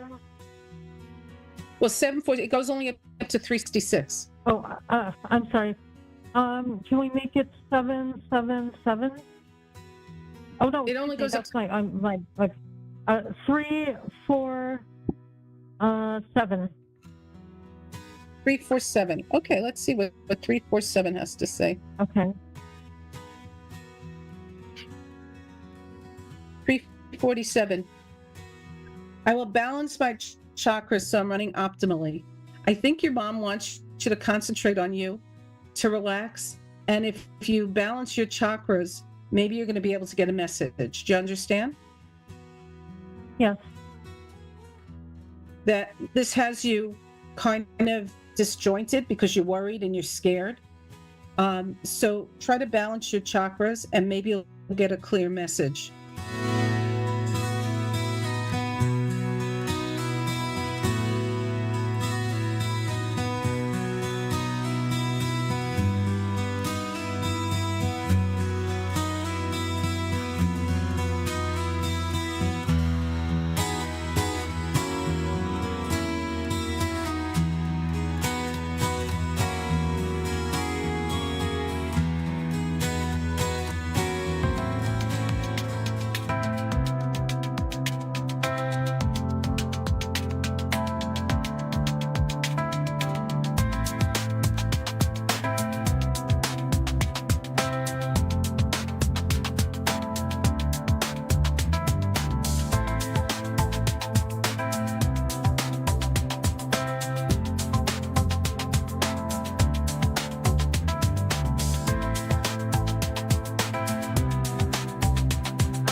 Psychic Radio, Earth's #1 psychic radio network, and watching Moonstruck TV, enlightening television. Welcome. Time for Stellar Parenting with Brandy Kahn. Live for BrandyCahn.com. Connect direct. In North America, dial 888-454-2751. In London, 20-3519-2158. In Sydney, dial 02-8488-3147. Or online, contact us through our Facebook page, facebook.com/psychic radio. Or one of our websites, askoneradio.com or moonstruck.tv. This is Stellar Parenting on A1R, the Ask One Radio Network. So grateful that you've tuned in today. I'm so happy to have you here. Whether you're listening from your car, you're listening from your kitchen, or wrapped in a cozy blanket somewhere, I'm happy to have you here today. I'm Brandy Kahn. I'm an intuitive astrologer, and this is Stellar Parenting. I also hold a Master of Science degree in psychology with an emphasis in child and adolescent development. And I'm really passionate about helping parents to custom design their parenting approach based on their child's natal chart. If you are interested in having a session, I have a 5-week comprehensive program called the Stellar Parenting Method, and you can get more information about that on my website, brandycon.com. So for today's show, we're going to be talking about something really close to the heart, okay? We're going to be talking about signs from our loved ones in heaven, how they reach out, how we can receive their messages, and then how we can trust that love never dies. And after that, we'll talk about our transits for this week. And there's a really big transit today that's going to help you level up to reach another level. So you want to stick around, hang around for that. But first, let's start with the signs from our loved ones in the spirit world. So when someone we love passes away, we often wonder, are they still here with me? Can they hear me? Can they see me? And the truth is, our loved ones are not gone. They've simply stepped into another dimension. And it's another dimension that's just as real as this one, but it's not visible to the physical eye. And many times our loved ones will reach out to let us know that they are okay. And the signs that they send can be very subtle or incredibly obvious. But one thing's for sure, when you receive a sign, when you experience one, you feel it in your soul. And you know that it's not a random coincidence. So maybe you've had moments like this already. Maybe you've heard your loved one's favorite song out of nowhere. Maybe you found a feather, you see repeating numbers, or you smell their perfume. And today I'm going to talk to you about the most common signs that our loved ones send from the other side and how to recognize them when they arrive. So number one, we're going to talk about coins, especially pennies and dimes. This is one of the most classic signs from loved ones in the spirit world. So finding a coin in an unexpected place, like on your pillow or in your shoe, is often a message saying, I'm with you. And dimes in particular are very, very common. And I have a personal story about that. My father passed in 2016, and ever since, dimes will show up during emotionally pivotal moments. And this is how it started for me. So my dad passed in 2016. And about 3 weeks after he passed, I was going to bed late one night, still dealing with a lot of grief. My husband was on call at the hospital. He's a physician, so I had the bedroom all to myself that night. I didn't even have the strength to pull back the comforter and crawl underneath when it was time to go to bed. I just got my favorite blanket, laid on top of the comforter, and I went to sleep for the night.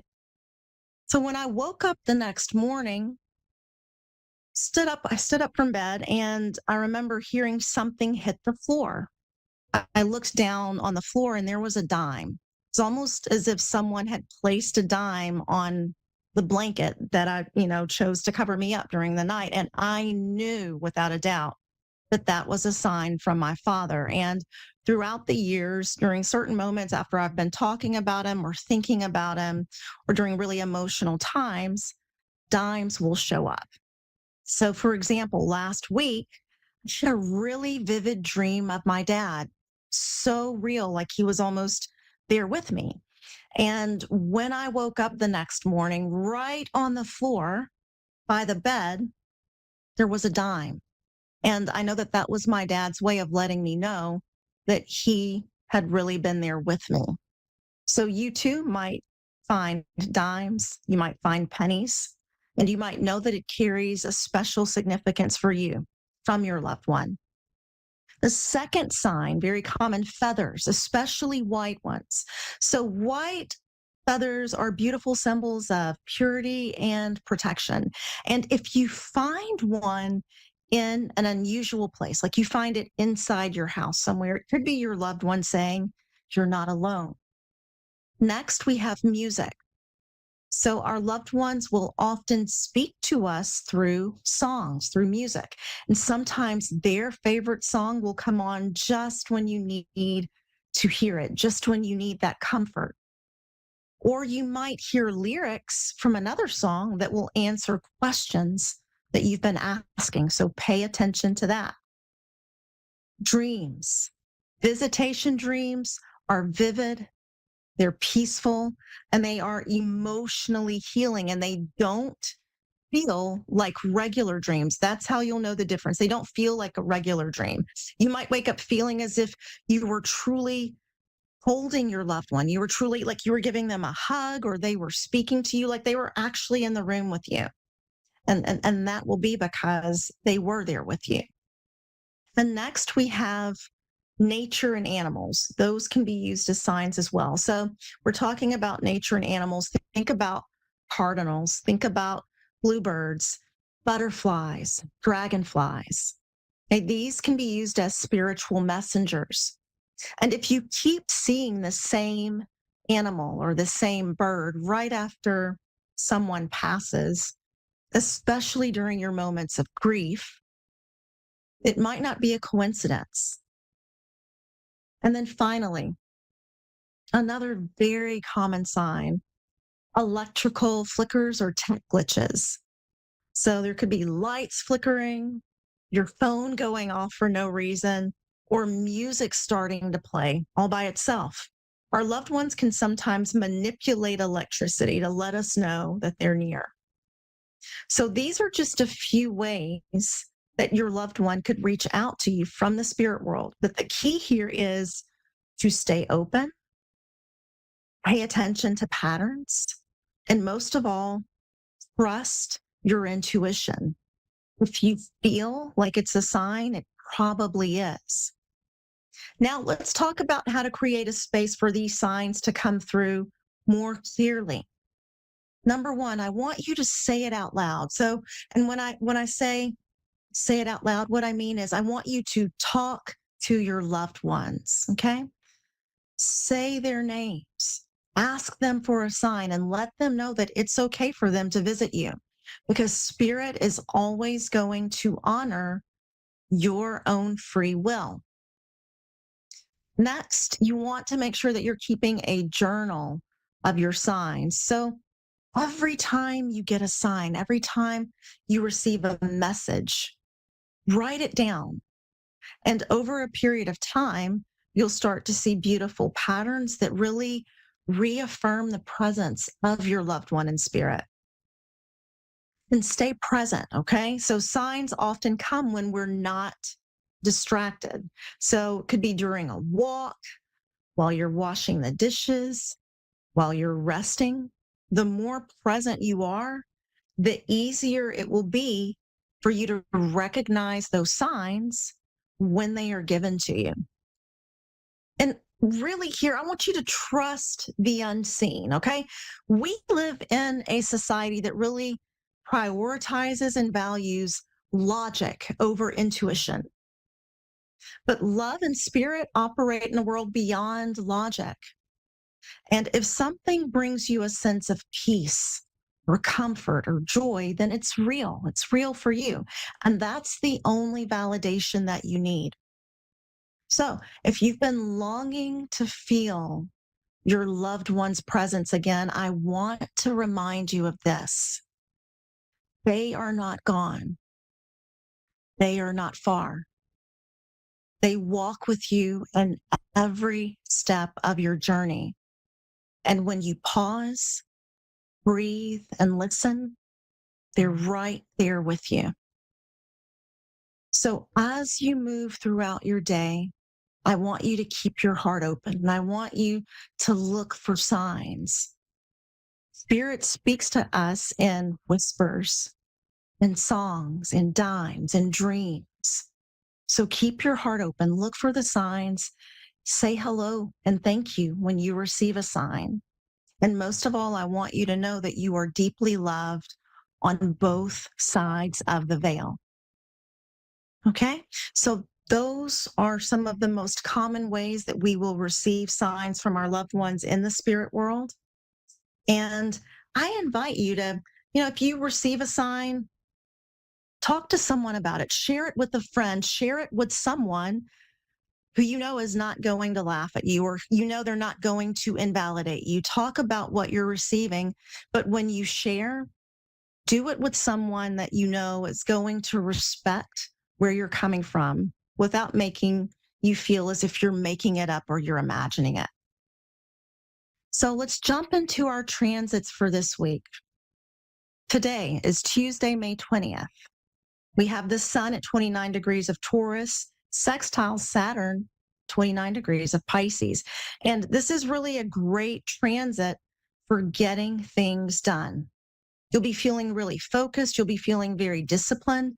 And this is an ideal time to knock out anything that needs to be done, especially when it comes to work or career, because you've got Saturn, the planet of discipline, commitment, and consistency, adding his energy into your life. And the sense of discipline and structure that he gives can really complement your sense of self.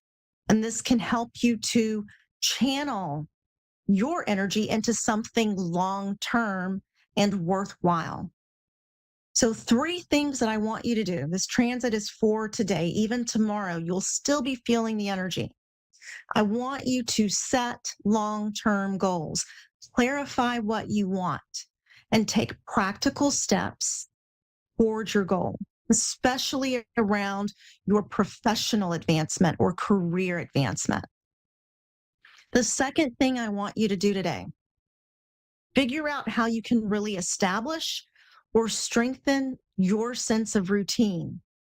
If you do that, it's going to add a huge amount of stability into your life. And number 3, it's a great day to seek guidance from a mentor that you might have, or an older person, because their wisdom can be very impactful for you right now under this energy of Saturn. 3 things to avoid. This is not the time to procrastinate or to be passive. It's the time to build momentum. Use this energy to your advantage to level up. Number 2, don't ignore your responsibilities right now, or you could miss out on the rewards of Saturn. You really want to use this energy of Saturn. And number 3, try not to be overly critical of yourself or of others during this transit. Also today, Tuesday, May 20th, it's Gemini season. The sun moves into the air sign of Gemini. And with this move, the collective energy is going to shift into a much more social mode, because Gemini is ruled by Mercury, and Mercury rules communication, thought, and learning. And this is going to bring more of a desire to connect, to network, and to learn new things. So 3 things I want you to do this month over the next 4 weeks. I want you to write, speak, and share your ideas. And that could be through journaling, that could be through social media, podcasting, or public speaking. I just want you to realize this is a great time to express yourself.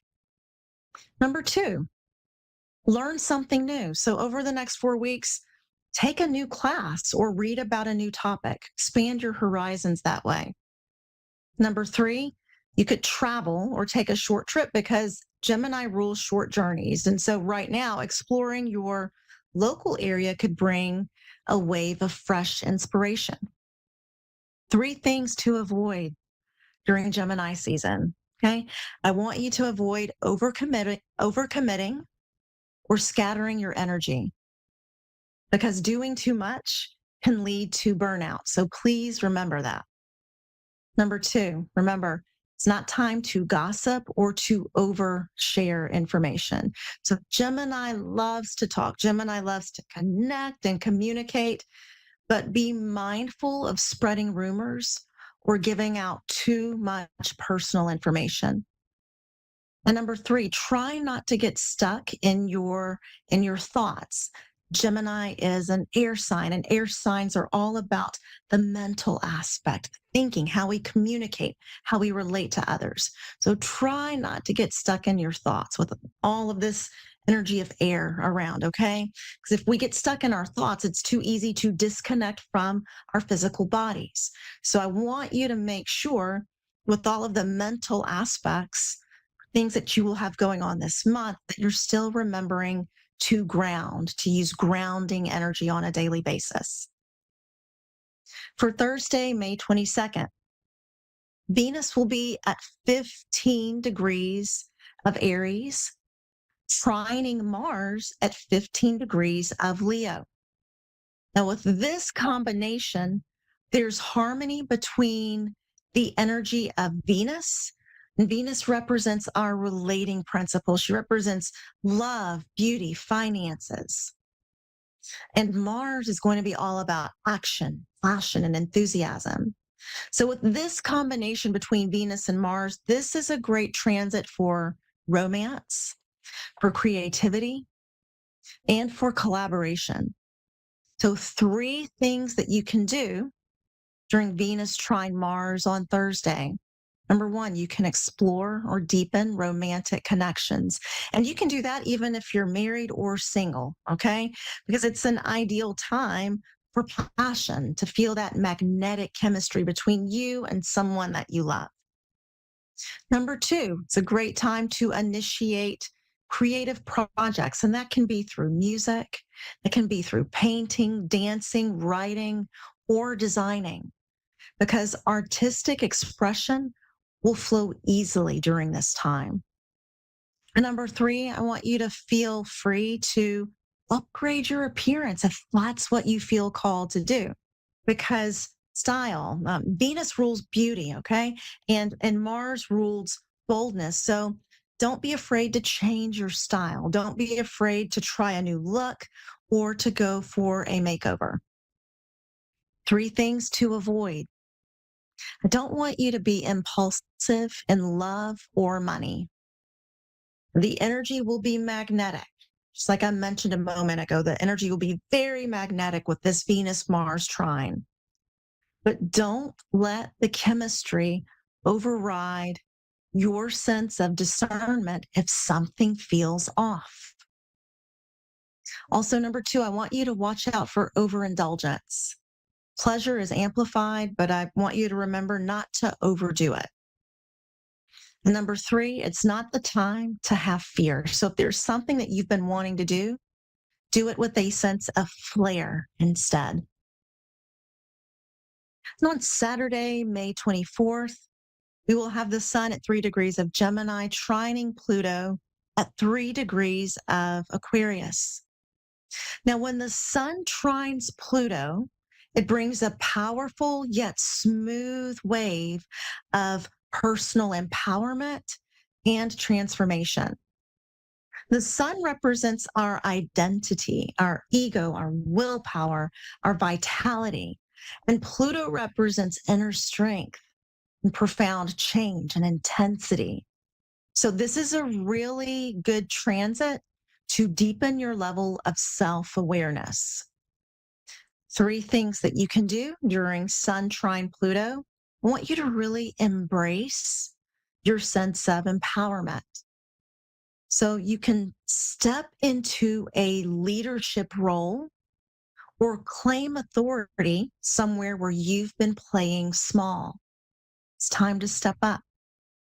Number 2, dive into shadow work, okay? And uncover any unconscious patterns that may be holding you back and release the fear around those patterns. Number 3, it's a great time to clear out the old so you can detox your space, detox your mindset, and your relationships. And you can release anything that's been draining your energy. 3 things to avoid during this time: controlling or manipulating others. Okay. I want you to avoid coercion or pushing people to do things your way. Also, try to avoid suppressing your emotions because Pluto deals with the deep and the hidden. So don't bottle things up. This is a really powerful time to face what you've been avoiding. And number 3, let's avoid power struggles, okay? So if someone tries to dominate or challenge your authority, I want you to respond with a sense of strength and maturity, but don't feed the drama. Also on Saturday, May 24th, Mercury will conjunct Uranus at 27 degrees of Taurus. Mercury rules communication and thinking patterns, and Uranus is the planet of awakening, change, freedom, and rebellion. So with these two together, the result can be electrifying mental energy, okay? So this can be a time when your mind works in flashes and breakthroughs rather than a sense of linear logic.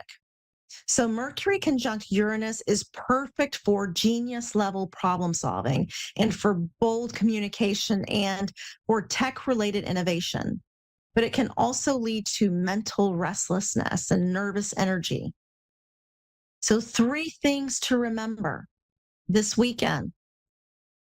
I want you to capture your new ideas quickly. Okay, so keep a journal or voice memo app handy because you might get a brilliant insight out of nowhere, but it will vanish just as quickly. And trust me on that because that happens to me quite often. So I usually have to take out my phone and make sure that I make note of whatever information I just received.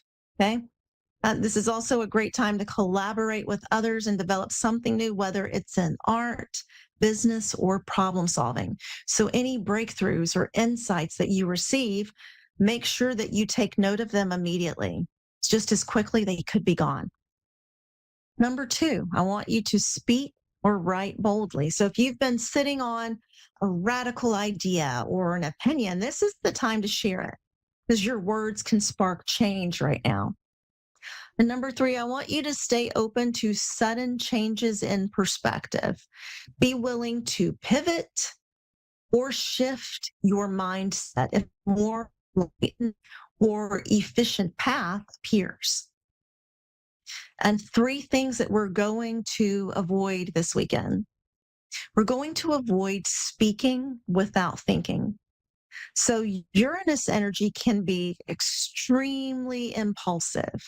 Okay. So we want to avoid blurting things out, especially things that might shock other people or offend other people without giving context and without having some type of mindfulness about what we are saying.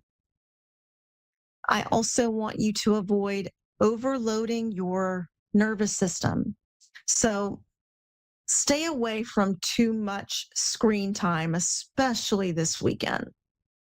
And try to avoid the multitasking. If that's something that you normally do, like me, during strong Uranus transits, I just can't handle it. It's too much. So if you're like me, take a break from the multitasking and do things a little bit more with an intentional approach, focused on what you're doing. And also a lot of stimulation. So if there's a lot of noise around you and that's something that kind of is triggering to you or a little bit destabilizing for you, that's something you're going to want to avoid this weekend. It could be even more acute on your system. And number 3, let's not argue just to be contrary. So don't debate just for the sake of shocking someone else or for the sake of shock value or proving that you're different. This weekend is not really going to be the time to do that with all of the Uranian energy. We want to use it in more of a constructive way with receiving new information, receiving breakthroughs, and then allowing those breakthroughs to move us in a new direction in our lives. And finally, Saturday, May 24th, Saturn is moving into the fire sign of Aries. This is huge. Saturn has been in the water sign of Pisces. So when Saturn moves into Aries, remember Saturn is the planet of discipline, structure, long-term growth. He's going to enter the fire sign of Aries, and Aries is the sign of independence, action, courage, and identity. This is huge. And if you're not familiar, Aries, 0 degrees of Aries, that's one of the world points. So usually when we have a planet that moves there, the 0 degrees of Aries, we could see significant world events as well. So this transit will mark a powerful shift from the slower, more spiritual or collective energy of Pisces into a time where personal responsibility, leadership, and self-assertion will take center stage. So Aries is the sign of beginnings, and with Saturn here, we are called to get serious about who we are and what we are building through our own initiative. So this transit will push you to become more self-directed, more resilient, more courageous, but not without challenges to your ego. So stay the course. And those are the transits for this week. I'd like to remind you the stars may guide us, but we hold the power to shape our destiny. So use all of this energy with intention, and I'll see you here again next week.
Psychic Radio, Earth's #1 psychic radio network, and watching Moonstruck TV, enlightening television.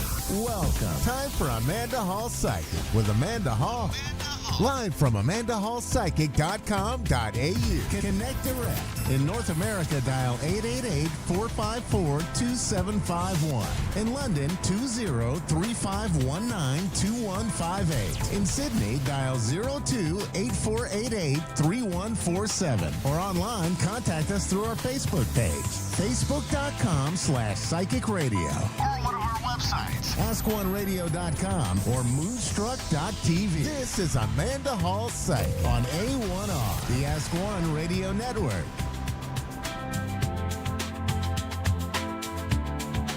Welcome to A1R Psychic Radio here on Moonstruck TV with Amanda Hall, all the way from the Gold Coast here in Australia. Look, it's getting very exciting here. We're getting ready for one of the biggest matches of the year here for anybody that follows football or rugby league. Here in Australia, it's the Battle of the State of Origin. And even though I live in Queensland, I was actually born in the state of New South Wales. So you have to go for who you were born with, where you were born, where your origin is. So it's getting very exciting. And that's why I'm a little bit tongue-tied this morning, because it's only hours away till kickoff and we get very excited about our football here in Australia. So here we go. We've got the Simply Tarot card of the week, which is a really nice card, because a lot of people sort of look at the Magician and they say, oh, what does that really mean? Now, the Magician card can be the element of surprise, and surprises aren't always good, are they? Sometimes they're not so good. So it's the element of surprise, good or bad. It can be a situation where if you look very closely at the Magician card, you can see that the Magician actually has all the 4 elements sitting on the table. He's got the cups, he's got the wands, he's got the pentacles, and he's got the sword. So he has the ability there to make anything that he wants a reality. You have the ability to manifest things, but that doesn't mean that you haven't got to put some hard effort into that. You know, nothing comes to those easily, or it might seem easy to someone else, but it's always about putting the effort in. You know, having a good plan, executing the plan, have the follow through, and really make sure that this is what's really connected to you. Sometimes we start projects and we're all enthusiastic, and then we sort of die halfway through and think, oh, that's not really what I wanted. Maybe I shouldn't have started it. Make sure if you're going to use the power of the Magician card that you're fully committed. This is exactly what you want, because once you started in motion with the Magician, it's really difficult to stop it or stop it midstream.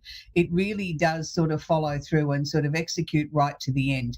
It's one of my favourite cards, because when it comes out with a mass of other cards, if there's sort of not so positive cards around you or things are looking a little bit grim, this comes in and sort of is like a breath of fresh air. It sort of comes in and the Magician comes in and says, okay, what do you want? You know, I've got all my tools laid here on the table in front of me. Now let's manifest, let's create what it is that you're hoping to achieve. But you have to be really sure that this is what you want. And it's sort of, anytime you work with the tarot, sometimes things can be a little bit ambiguous. You've got to look at what it is that you're really hoping to achieve.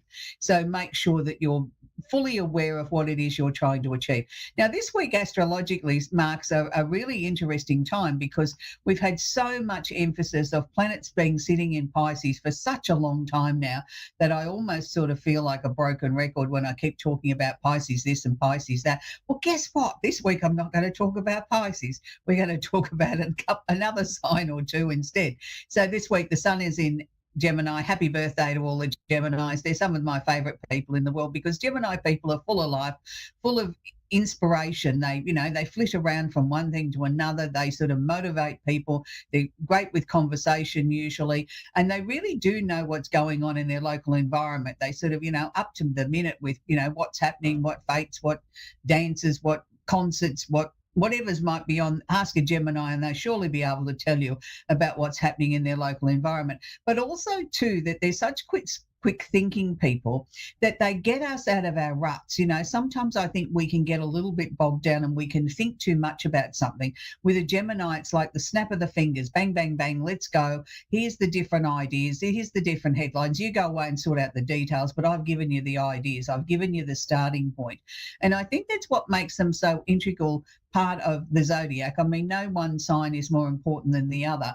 But I think every now and then, particularly after we've come out of the Taurian era, where everything is sort of slow, deliberate, and definite, it's nice to get a bit of bounce back in things and get somebody snapping their fingers and saying, have you thought about this and have you thought about that? So it certainly is happy birthday to all the Geminis. Now we have Mercury, the planet of communication, is sitting or holding hands with the Sun in Gemini at the moment. So it's called a conjunction in real astrological terms. So what this means is that Mercury is leading the charge here. Mercury is the planet of communication. Now, not all communication, as we know in our lives, is pleasant or happy or what we want it to be. Sometimes it's a little bit forceful. Sometimes it can be a little bit sad, but it is communication. And when we say communication, we're not just talking about the conversations we have with voice. We're talking about all forms of communication. In this modern world, we've got emails, we've got SMSs, we've got text messages, we've got all different forms of social media that we can communicate with. These are all forms of communication. Even singing's a form of communication. So don't just look at it as I've got to have a verbal conversation with somebody. Could even be the old-fashioned way you get a snail mail letter in the mail. Wow. That takes us back, doesn't it? But there's all different forms of communication. And when you think about it, we really are a communication society these days. We've got communication coming out our ears, from social media, from text messages, from all different platforms, that we are bombarded with communication. Sometimes it's just nice to sort of take yourself off to the park and sort of sit and be and not talk to another living soul and just absorb nature for a while to bring some balance back into our lives. We also have the new moon. Now, look, I don't often talk about new moons and full moons on this show, but we've got the new moon conjunct what's known as the part of fortune. Now, the part of fortune is not a planet. It's where we're looking to sort of aspire to. It's where we're looking for the greatest opportunities. Now, at the moment, the new moon is conjunct or holding hands, the part of fortune, both sitting in Gemini. So it really is sort of like the Gemini flavor at the moment. Now, when we talk about Gemini, we're also talking about the two other remaining air signs, which is Libra and Aquarius, and the opposite sign of Sagittarius. But we are also allowing these messages to flow across to the other 8 signs too. They're just a lot more watered down than the intensity. So the new moon is about new opportunities. There's lots of different ways of whether you put your crystals out under a full moon or a new moon.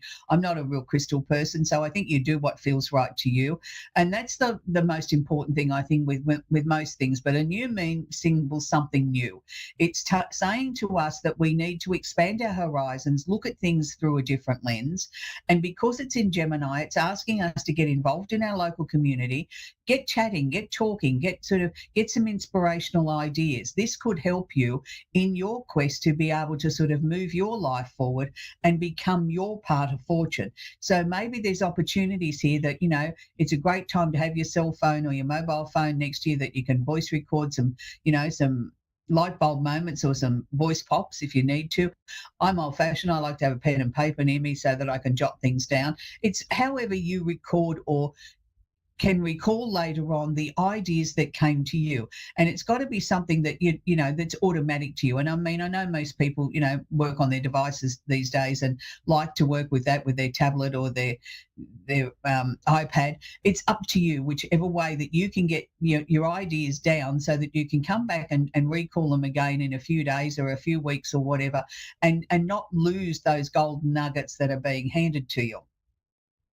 So we also, now this is where things start to get exciting, where we're not talking about Pisces anymore. We've got Neptune, the planet of illusion and delusion, has been sitting in Aries now for a few weeks. I don't know that Neptune has really started to bite yet. Neptune's sort of just dipping his toe in the water there and sort of seeing what I can stir up and see if I can make all the Aries people on the planet feel a little bit uncomfortable. And he's doing a good job of that. But Neptune now is conjunct or holding hands with Saturn, the planet of discipline and structure, that has just moved into Aries as well. Now, both of those planets have been sitting in Pisces, which seems like forever. It's only been a few years, but it seems like forever. With Saturn, he's going to be sitting here for approximately 2.5 years. So it's going to be a really revolutionary time here, because please remember that Aries is the first sign of the zodiac. So everything that enters into Aries is bringing sort of like a whole brand new fresh cycle for each and every one of us, regardless of what your star sign is, because it's just entering in there for the first time in a very, very long time, for over 28 years. So, it's been a long time since Aries had this sort of attention. So let's lap it up. So yes, it's going to affect the fire signs, which is Aries, Leo, Sagittarius, and the opposite sign of Libra, but it will wash over all the other signs. So Neptune's leading the charge here, and Neptune's saying to you, I want you to get your creative hat out of the closet, out of the wardrobe, out of the cupboard, and start to look at how you can implement more creative ways into your life. Is there something that you've been putting off? Is there a conversation that maybe you need to have? Maybe find a creative way of doing that. But remember here, we've got the conjunction or the holding hands with Saturn. There's got to be a certain amount of structure. There's got to be a certain amount of discipline in whatever we're trying to do. Now, it's not that they're fighting with each other. I don't want to make it sound like that. Neptune is leading the charge, saying let's find some creative, innovative, different ways to sort of approach situations or approach problems in your life or approach people. Saturn's coming in behind saying, so, okay, that's great. Now let's find a very constructive, logical sort of way to present this information or to approach the situation so that everybody feels comfortable.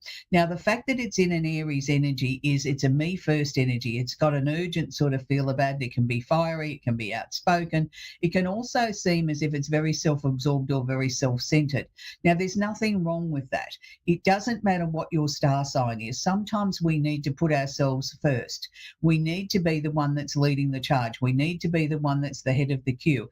And when we understand what my needs are, or the I needs are, then we can put it into how you feel and what your needs are. So, but you need to take it back to self first. So I can't stress that enough, that this is really important with any creative or fresh ideas that are coming up and you get the structure there, make sure you take it back to I first. How does this affect me? Then I can put it into context of how it will affect you or how it will play out on a much bigger stage. So I can't stress that enough. Continuing on with the Aries theme, we've got Venus, the planet of communication. Venus, the planet of communication. Venus is a planet of love, I beg your pardon. But yes, of course, communication is very important in matters of the heart. Is conjunct or holding hands another Arabian part, or what's known as Chiron. Now, Chiron is affectionately known as the wounded healer in our chart. It's where we need to heal from. Now, these two planet and the Arabian part are also sitting in Aries. So what it's asking for all of us, no matter what your star sign is, if there's something in your relationship or the way that you approach your relationship that needs sorting out, or needs some TLC, some tender loving care, make sure you take it back to self first. You take it back to me, myself, and then I can look at you and how this affects you, and then we can find some solutions to work on in that way. So Venus is not necessarily saying there's everything wrong with your relationship. Pardon me. What Venus is asking here is that open up the lines of communication. Let's talk about love. Let's talk about our feelings. Let's talk about the things that are really important to us. And, there may be some healing that needs to be done in the relationship. If so, again, take it back to self before we take it into the you or how you're feeling. But it may also be that maybe you need to just heal yourself. Maybe that, there's been some past loves or some past relationships that didn't work out quite so well, and you've put that back in the closet because I don't want to deal with that now. It's a little bit too hard, a little bit too difficult. Well, now's the time to bring it out and let's start the healing. Let's start being very bluntly honest and looking at what went wrong and taking ownership for your part as well. Don't put all the blame on the other person, because, it takes two to tango and it takes two to break a relationship up. So you've got to look for what part that you were responsible for, or parts with an S, and start to heal that. We don't always have to blame the other person. We can say, well, okay, that was their opinion. Mine was different. They're entitled to their opinion. I was entitled to mine. And that's why we parted company, because we couldn't find any middle ground. And it's just that sort of release, or coming to terms with the fact that nobody was right or wrong, but, we did our time together. It was wonderful while it lasted. And then when it went sour, it was time to go our own separate ways. And not all relationships are meant to be happily ever after till death do us part. Some are only meant to be in our lifetime for a certain season, or a couple of years, or a couple of days, or a couple of months, whatever it might be. And quite often they're sort of like leftover relationships from other past lives that we're tidying up our house, so to speak. So don't look at it on a negative. Look at this as a very powerful time. Even if you're in a very stable relationship and you're finding lots of old memories are coming in from past loves or past situations or people that you were emotionally connected to, and they don't always have to be love affairs. They can be relatives, they can be friends. It's that loving relationship that we shared. If that's coming back in and asking you to look at it and process it and then let it go or put it away, that's what you need to be doing, because it's part of the healing. And the healing's for each and every one of us. But as I said before, it's mainly for the Aries, Leo, Sagittarius, and the opposite sign of Libra. We also have Jupiter, the planet of luck and opportunity, is still sitting in Gemini, will be there for a while. So anybody, doesn't matter what your star sign is, if you're looking to expand your world or sort of maybe go for a promotion or a raise or something like that, then the planets are with you at the moment, but make sure that it feels right for you. Don't just do it because I've suggested it. Make sure that you feel that this is the perfect time to approach that person about something that needs to be changing in your life. And for the rest of us, it might just be that there's new opportunities, there's job opportunities on the horizon, or people are offering you things. Doesn't mean you've got to accept everything that crosses your path. It means have a good look at it, see how it fits, is it right or wrong for you, and then make your decision accordingly. I know for me, I've had loads of offers in the last couple of weeks. It's been sort of like all of a sudden the world realised I'm around. And, it's up to that person, as it was for me, to say yes or no to the situations that are being presented. Finally, I want to talk about Uranus. Uranus, the planet of the unusual and unexpected, has been sitting in Taurus now for a long time, but it's still there. It's still creating havoc. It's still creating things out of nowhere. If you're an earth sign, which is Taurus, Virgo, or Capricorn, or the opposite sign of Scorpio, still believe in the fact that things can happen very suddenly. Things can happen out of nowhere. You can be taken by surprise. It's not always are things going to pan out the way that you anticipated or the way that you wanted. Uranus's role here is to break everything up, to sort of get you to get out of your comfort zone and start to see that there's other potential solutions, that not just the way that you see them. Be flexible and you'll find that Uranus can work in your favour. We're going to talk with our very first caller today, and it's Melinda in Sydney in New South Wales. How are you, Melinda? You getting ready for the state of origin? Oh, no, not exactly. Not exactly. How But are you you? up with it? No, I'm stuck on the last thing about the Earth sign and Uranus. I seem to be in that planet always. Well, Uranus has been sitting there for such a time now, Melinda. It almost feels like we're stuck in that energy. But the positive side of Uranus is that it can move things along very quickly. It can sort of, today you can be sort of stuck in the mud, and tomorrow you can be out in the sunshine. No, So how I'm do not stuck in the mud, but the same colour.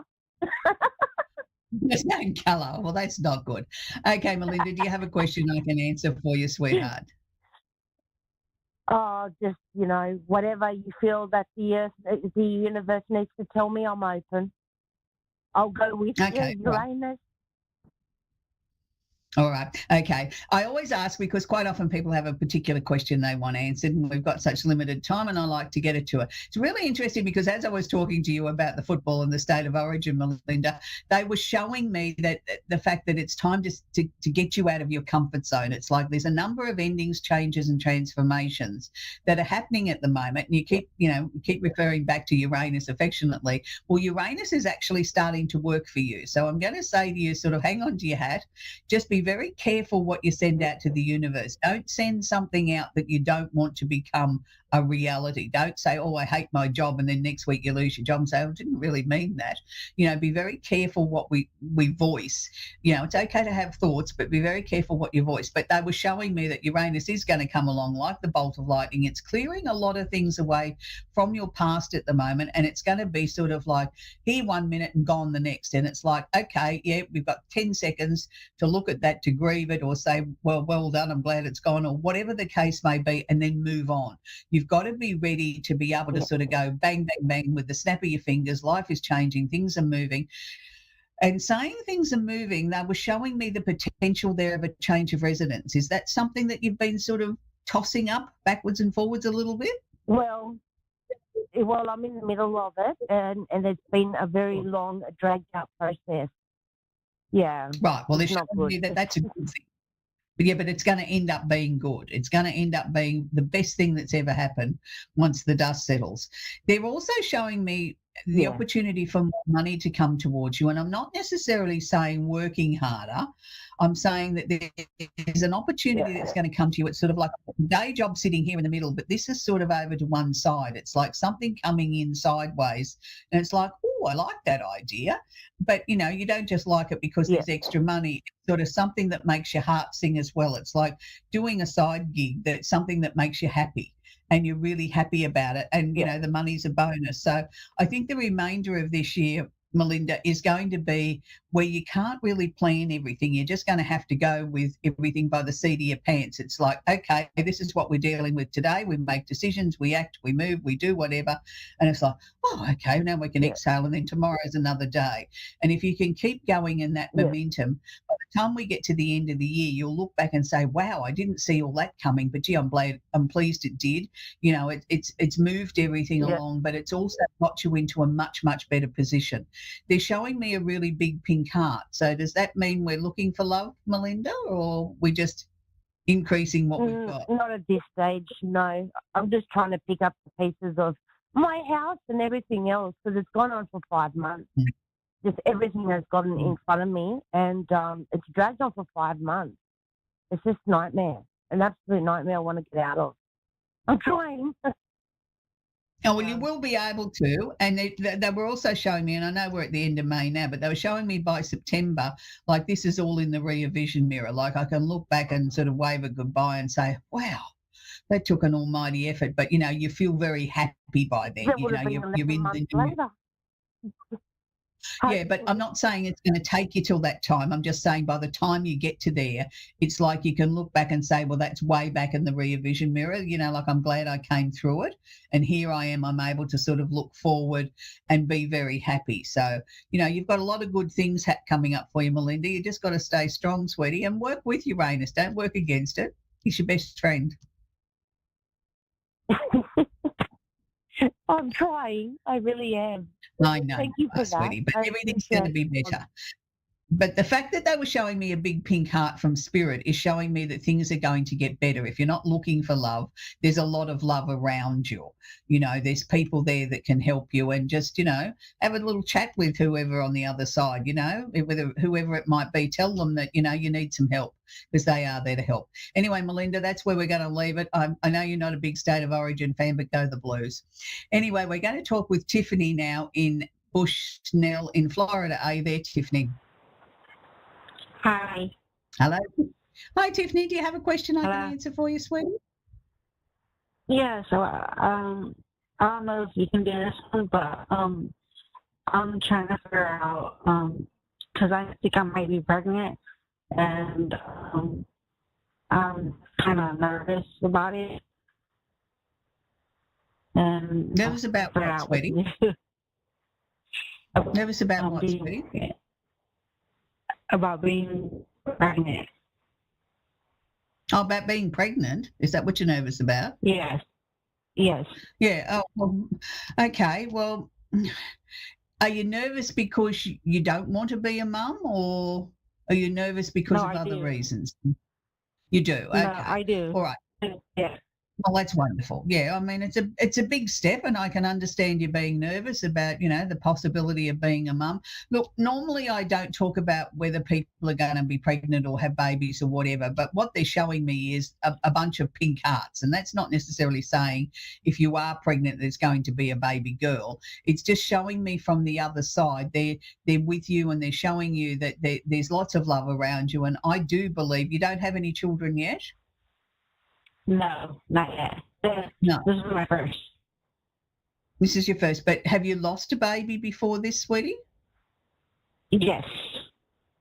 Yeah, because they're showing me. And I didn't know I was pregnant, so. No, that's okay. No, but sometimes they show me things in a sort of certain order. They were showing me one that was lost, and then they're showing me two to come. So let's assume that the two to come is now, and not necessarily in this order, but they were showing me a boy and a girl. They never get them in the right order. They just show me the sexes of the babies and how many there is. So I think you need to sort of relax, go with everything. I think everything's going to be amazing. And, you know, I can understand your trepidation. I truly can. I mean, it's a scary time, and as well as being an exciting time being pregnant, you know, and the potential of being a mum for the first time is a very big responsibility. But they're also sort of showing me that they want you to sort of just breathe, you know, like calm down, just breathe in, breathe out, just follow the breathing, and sort of everything will be okay. And, you know, that's not normally something that I would suggest to somebody. That's what's come from the other side. That's what's come from your spirit guides, is that they just want you to relax and enjoy the process. But they're also sort of asking me, why are you so nervous about this? Is there some reason? Is there some health reason why this would make you nervous? I don't know, it's because I'm first time mom, and I'm excited about it. So, yeah. Yeah, because they're showing me that there's nothing to worry about, you know, like just relax, focus on your breathing, keep yourself calm, and look, nature will take care of the rest. I mean, women have been giving birth to babies for thousands of years, and you're not going to be the exception to the rule. You'll manage to do it too. And I'm not saying that to patronise you. I'm just, that they're saying to me from the other side, you know, like this is a very natural process, and they want you to enjoy every single minute of it. That, you know, don't get yourself too stressed out. I mean, look, there's plenty of books and searches you can do on the internet if you get a twinge or an ache or whatever. But look, can I just sort of say to you, most times things that happen during our pregnancy are false alarms. You know, we get a pain in the right side and we think, oh my God, and we race off to the doctors and he says, oh, it's nothing but wind. And you think, then you feel stupid. But they're very natural concerns. Every woman on the planet that's ever given birth to a baby has gone through some of this. You know, it's just the way it is. And because it's such precious cargo, we don't want to do anything wrong. And, you know, we start to compare ourselves to other people. And I don't think there's two people on the planet that are the same, and I don't think there's two pregnant women on the planet that are the same either. As long as you sort of follow what feels right to you, make sure you get plenty of rest, and make sure you get a balanced diet. The rest of it will take care of itself. And yeah, there will be some funny little quirky aches and pains, or things that, you know, you didn't notice, or the baby moves to one side or something and you think, oh my God, something's wrong because the baby's moved to the one side. No, they just like doing things like that. They're all very normal things. I want to tell you to relax. You know, you're going to have a very healthy baby, and you're going to dream about what the baby's going to look like a little bit older. So don't be upset by that. It's just sort of Spirit's way of trying to show you that you know, the baby's going to grow up to be a big person. So they're showing you in different dreams at different stages of what the baby will be like. I never like to try and sort of guess what the sex is, but I can certainly tell you this one's going to be very lively, have a definite opinion or opinions on things, and going to keep you on your toes. And that's good, because that's a sign of a very healthy child. So is your partner very lively, is he? Well, that's hard to explain because I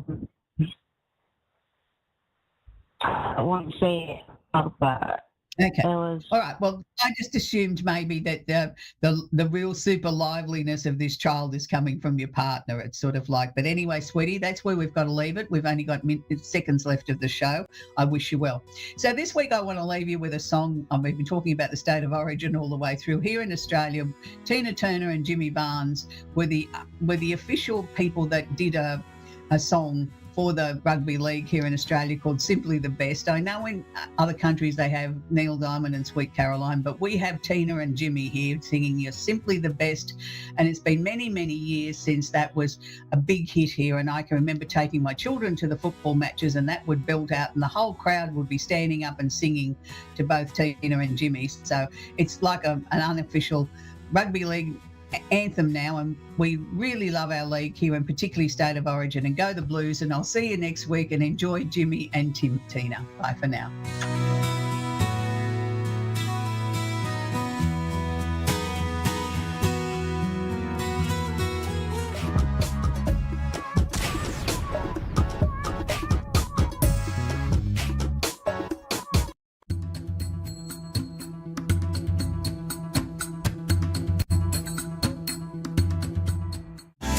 Hello, everyone.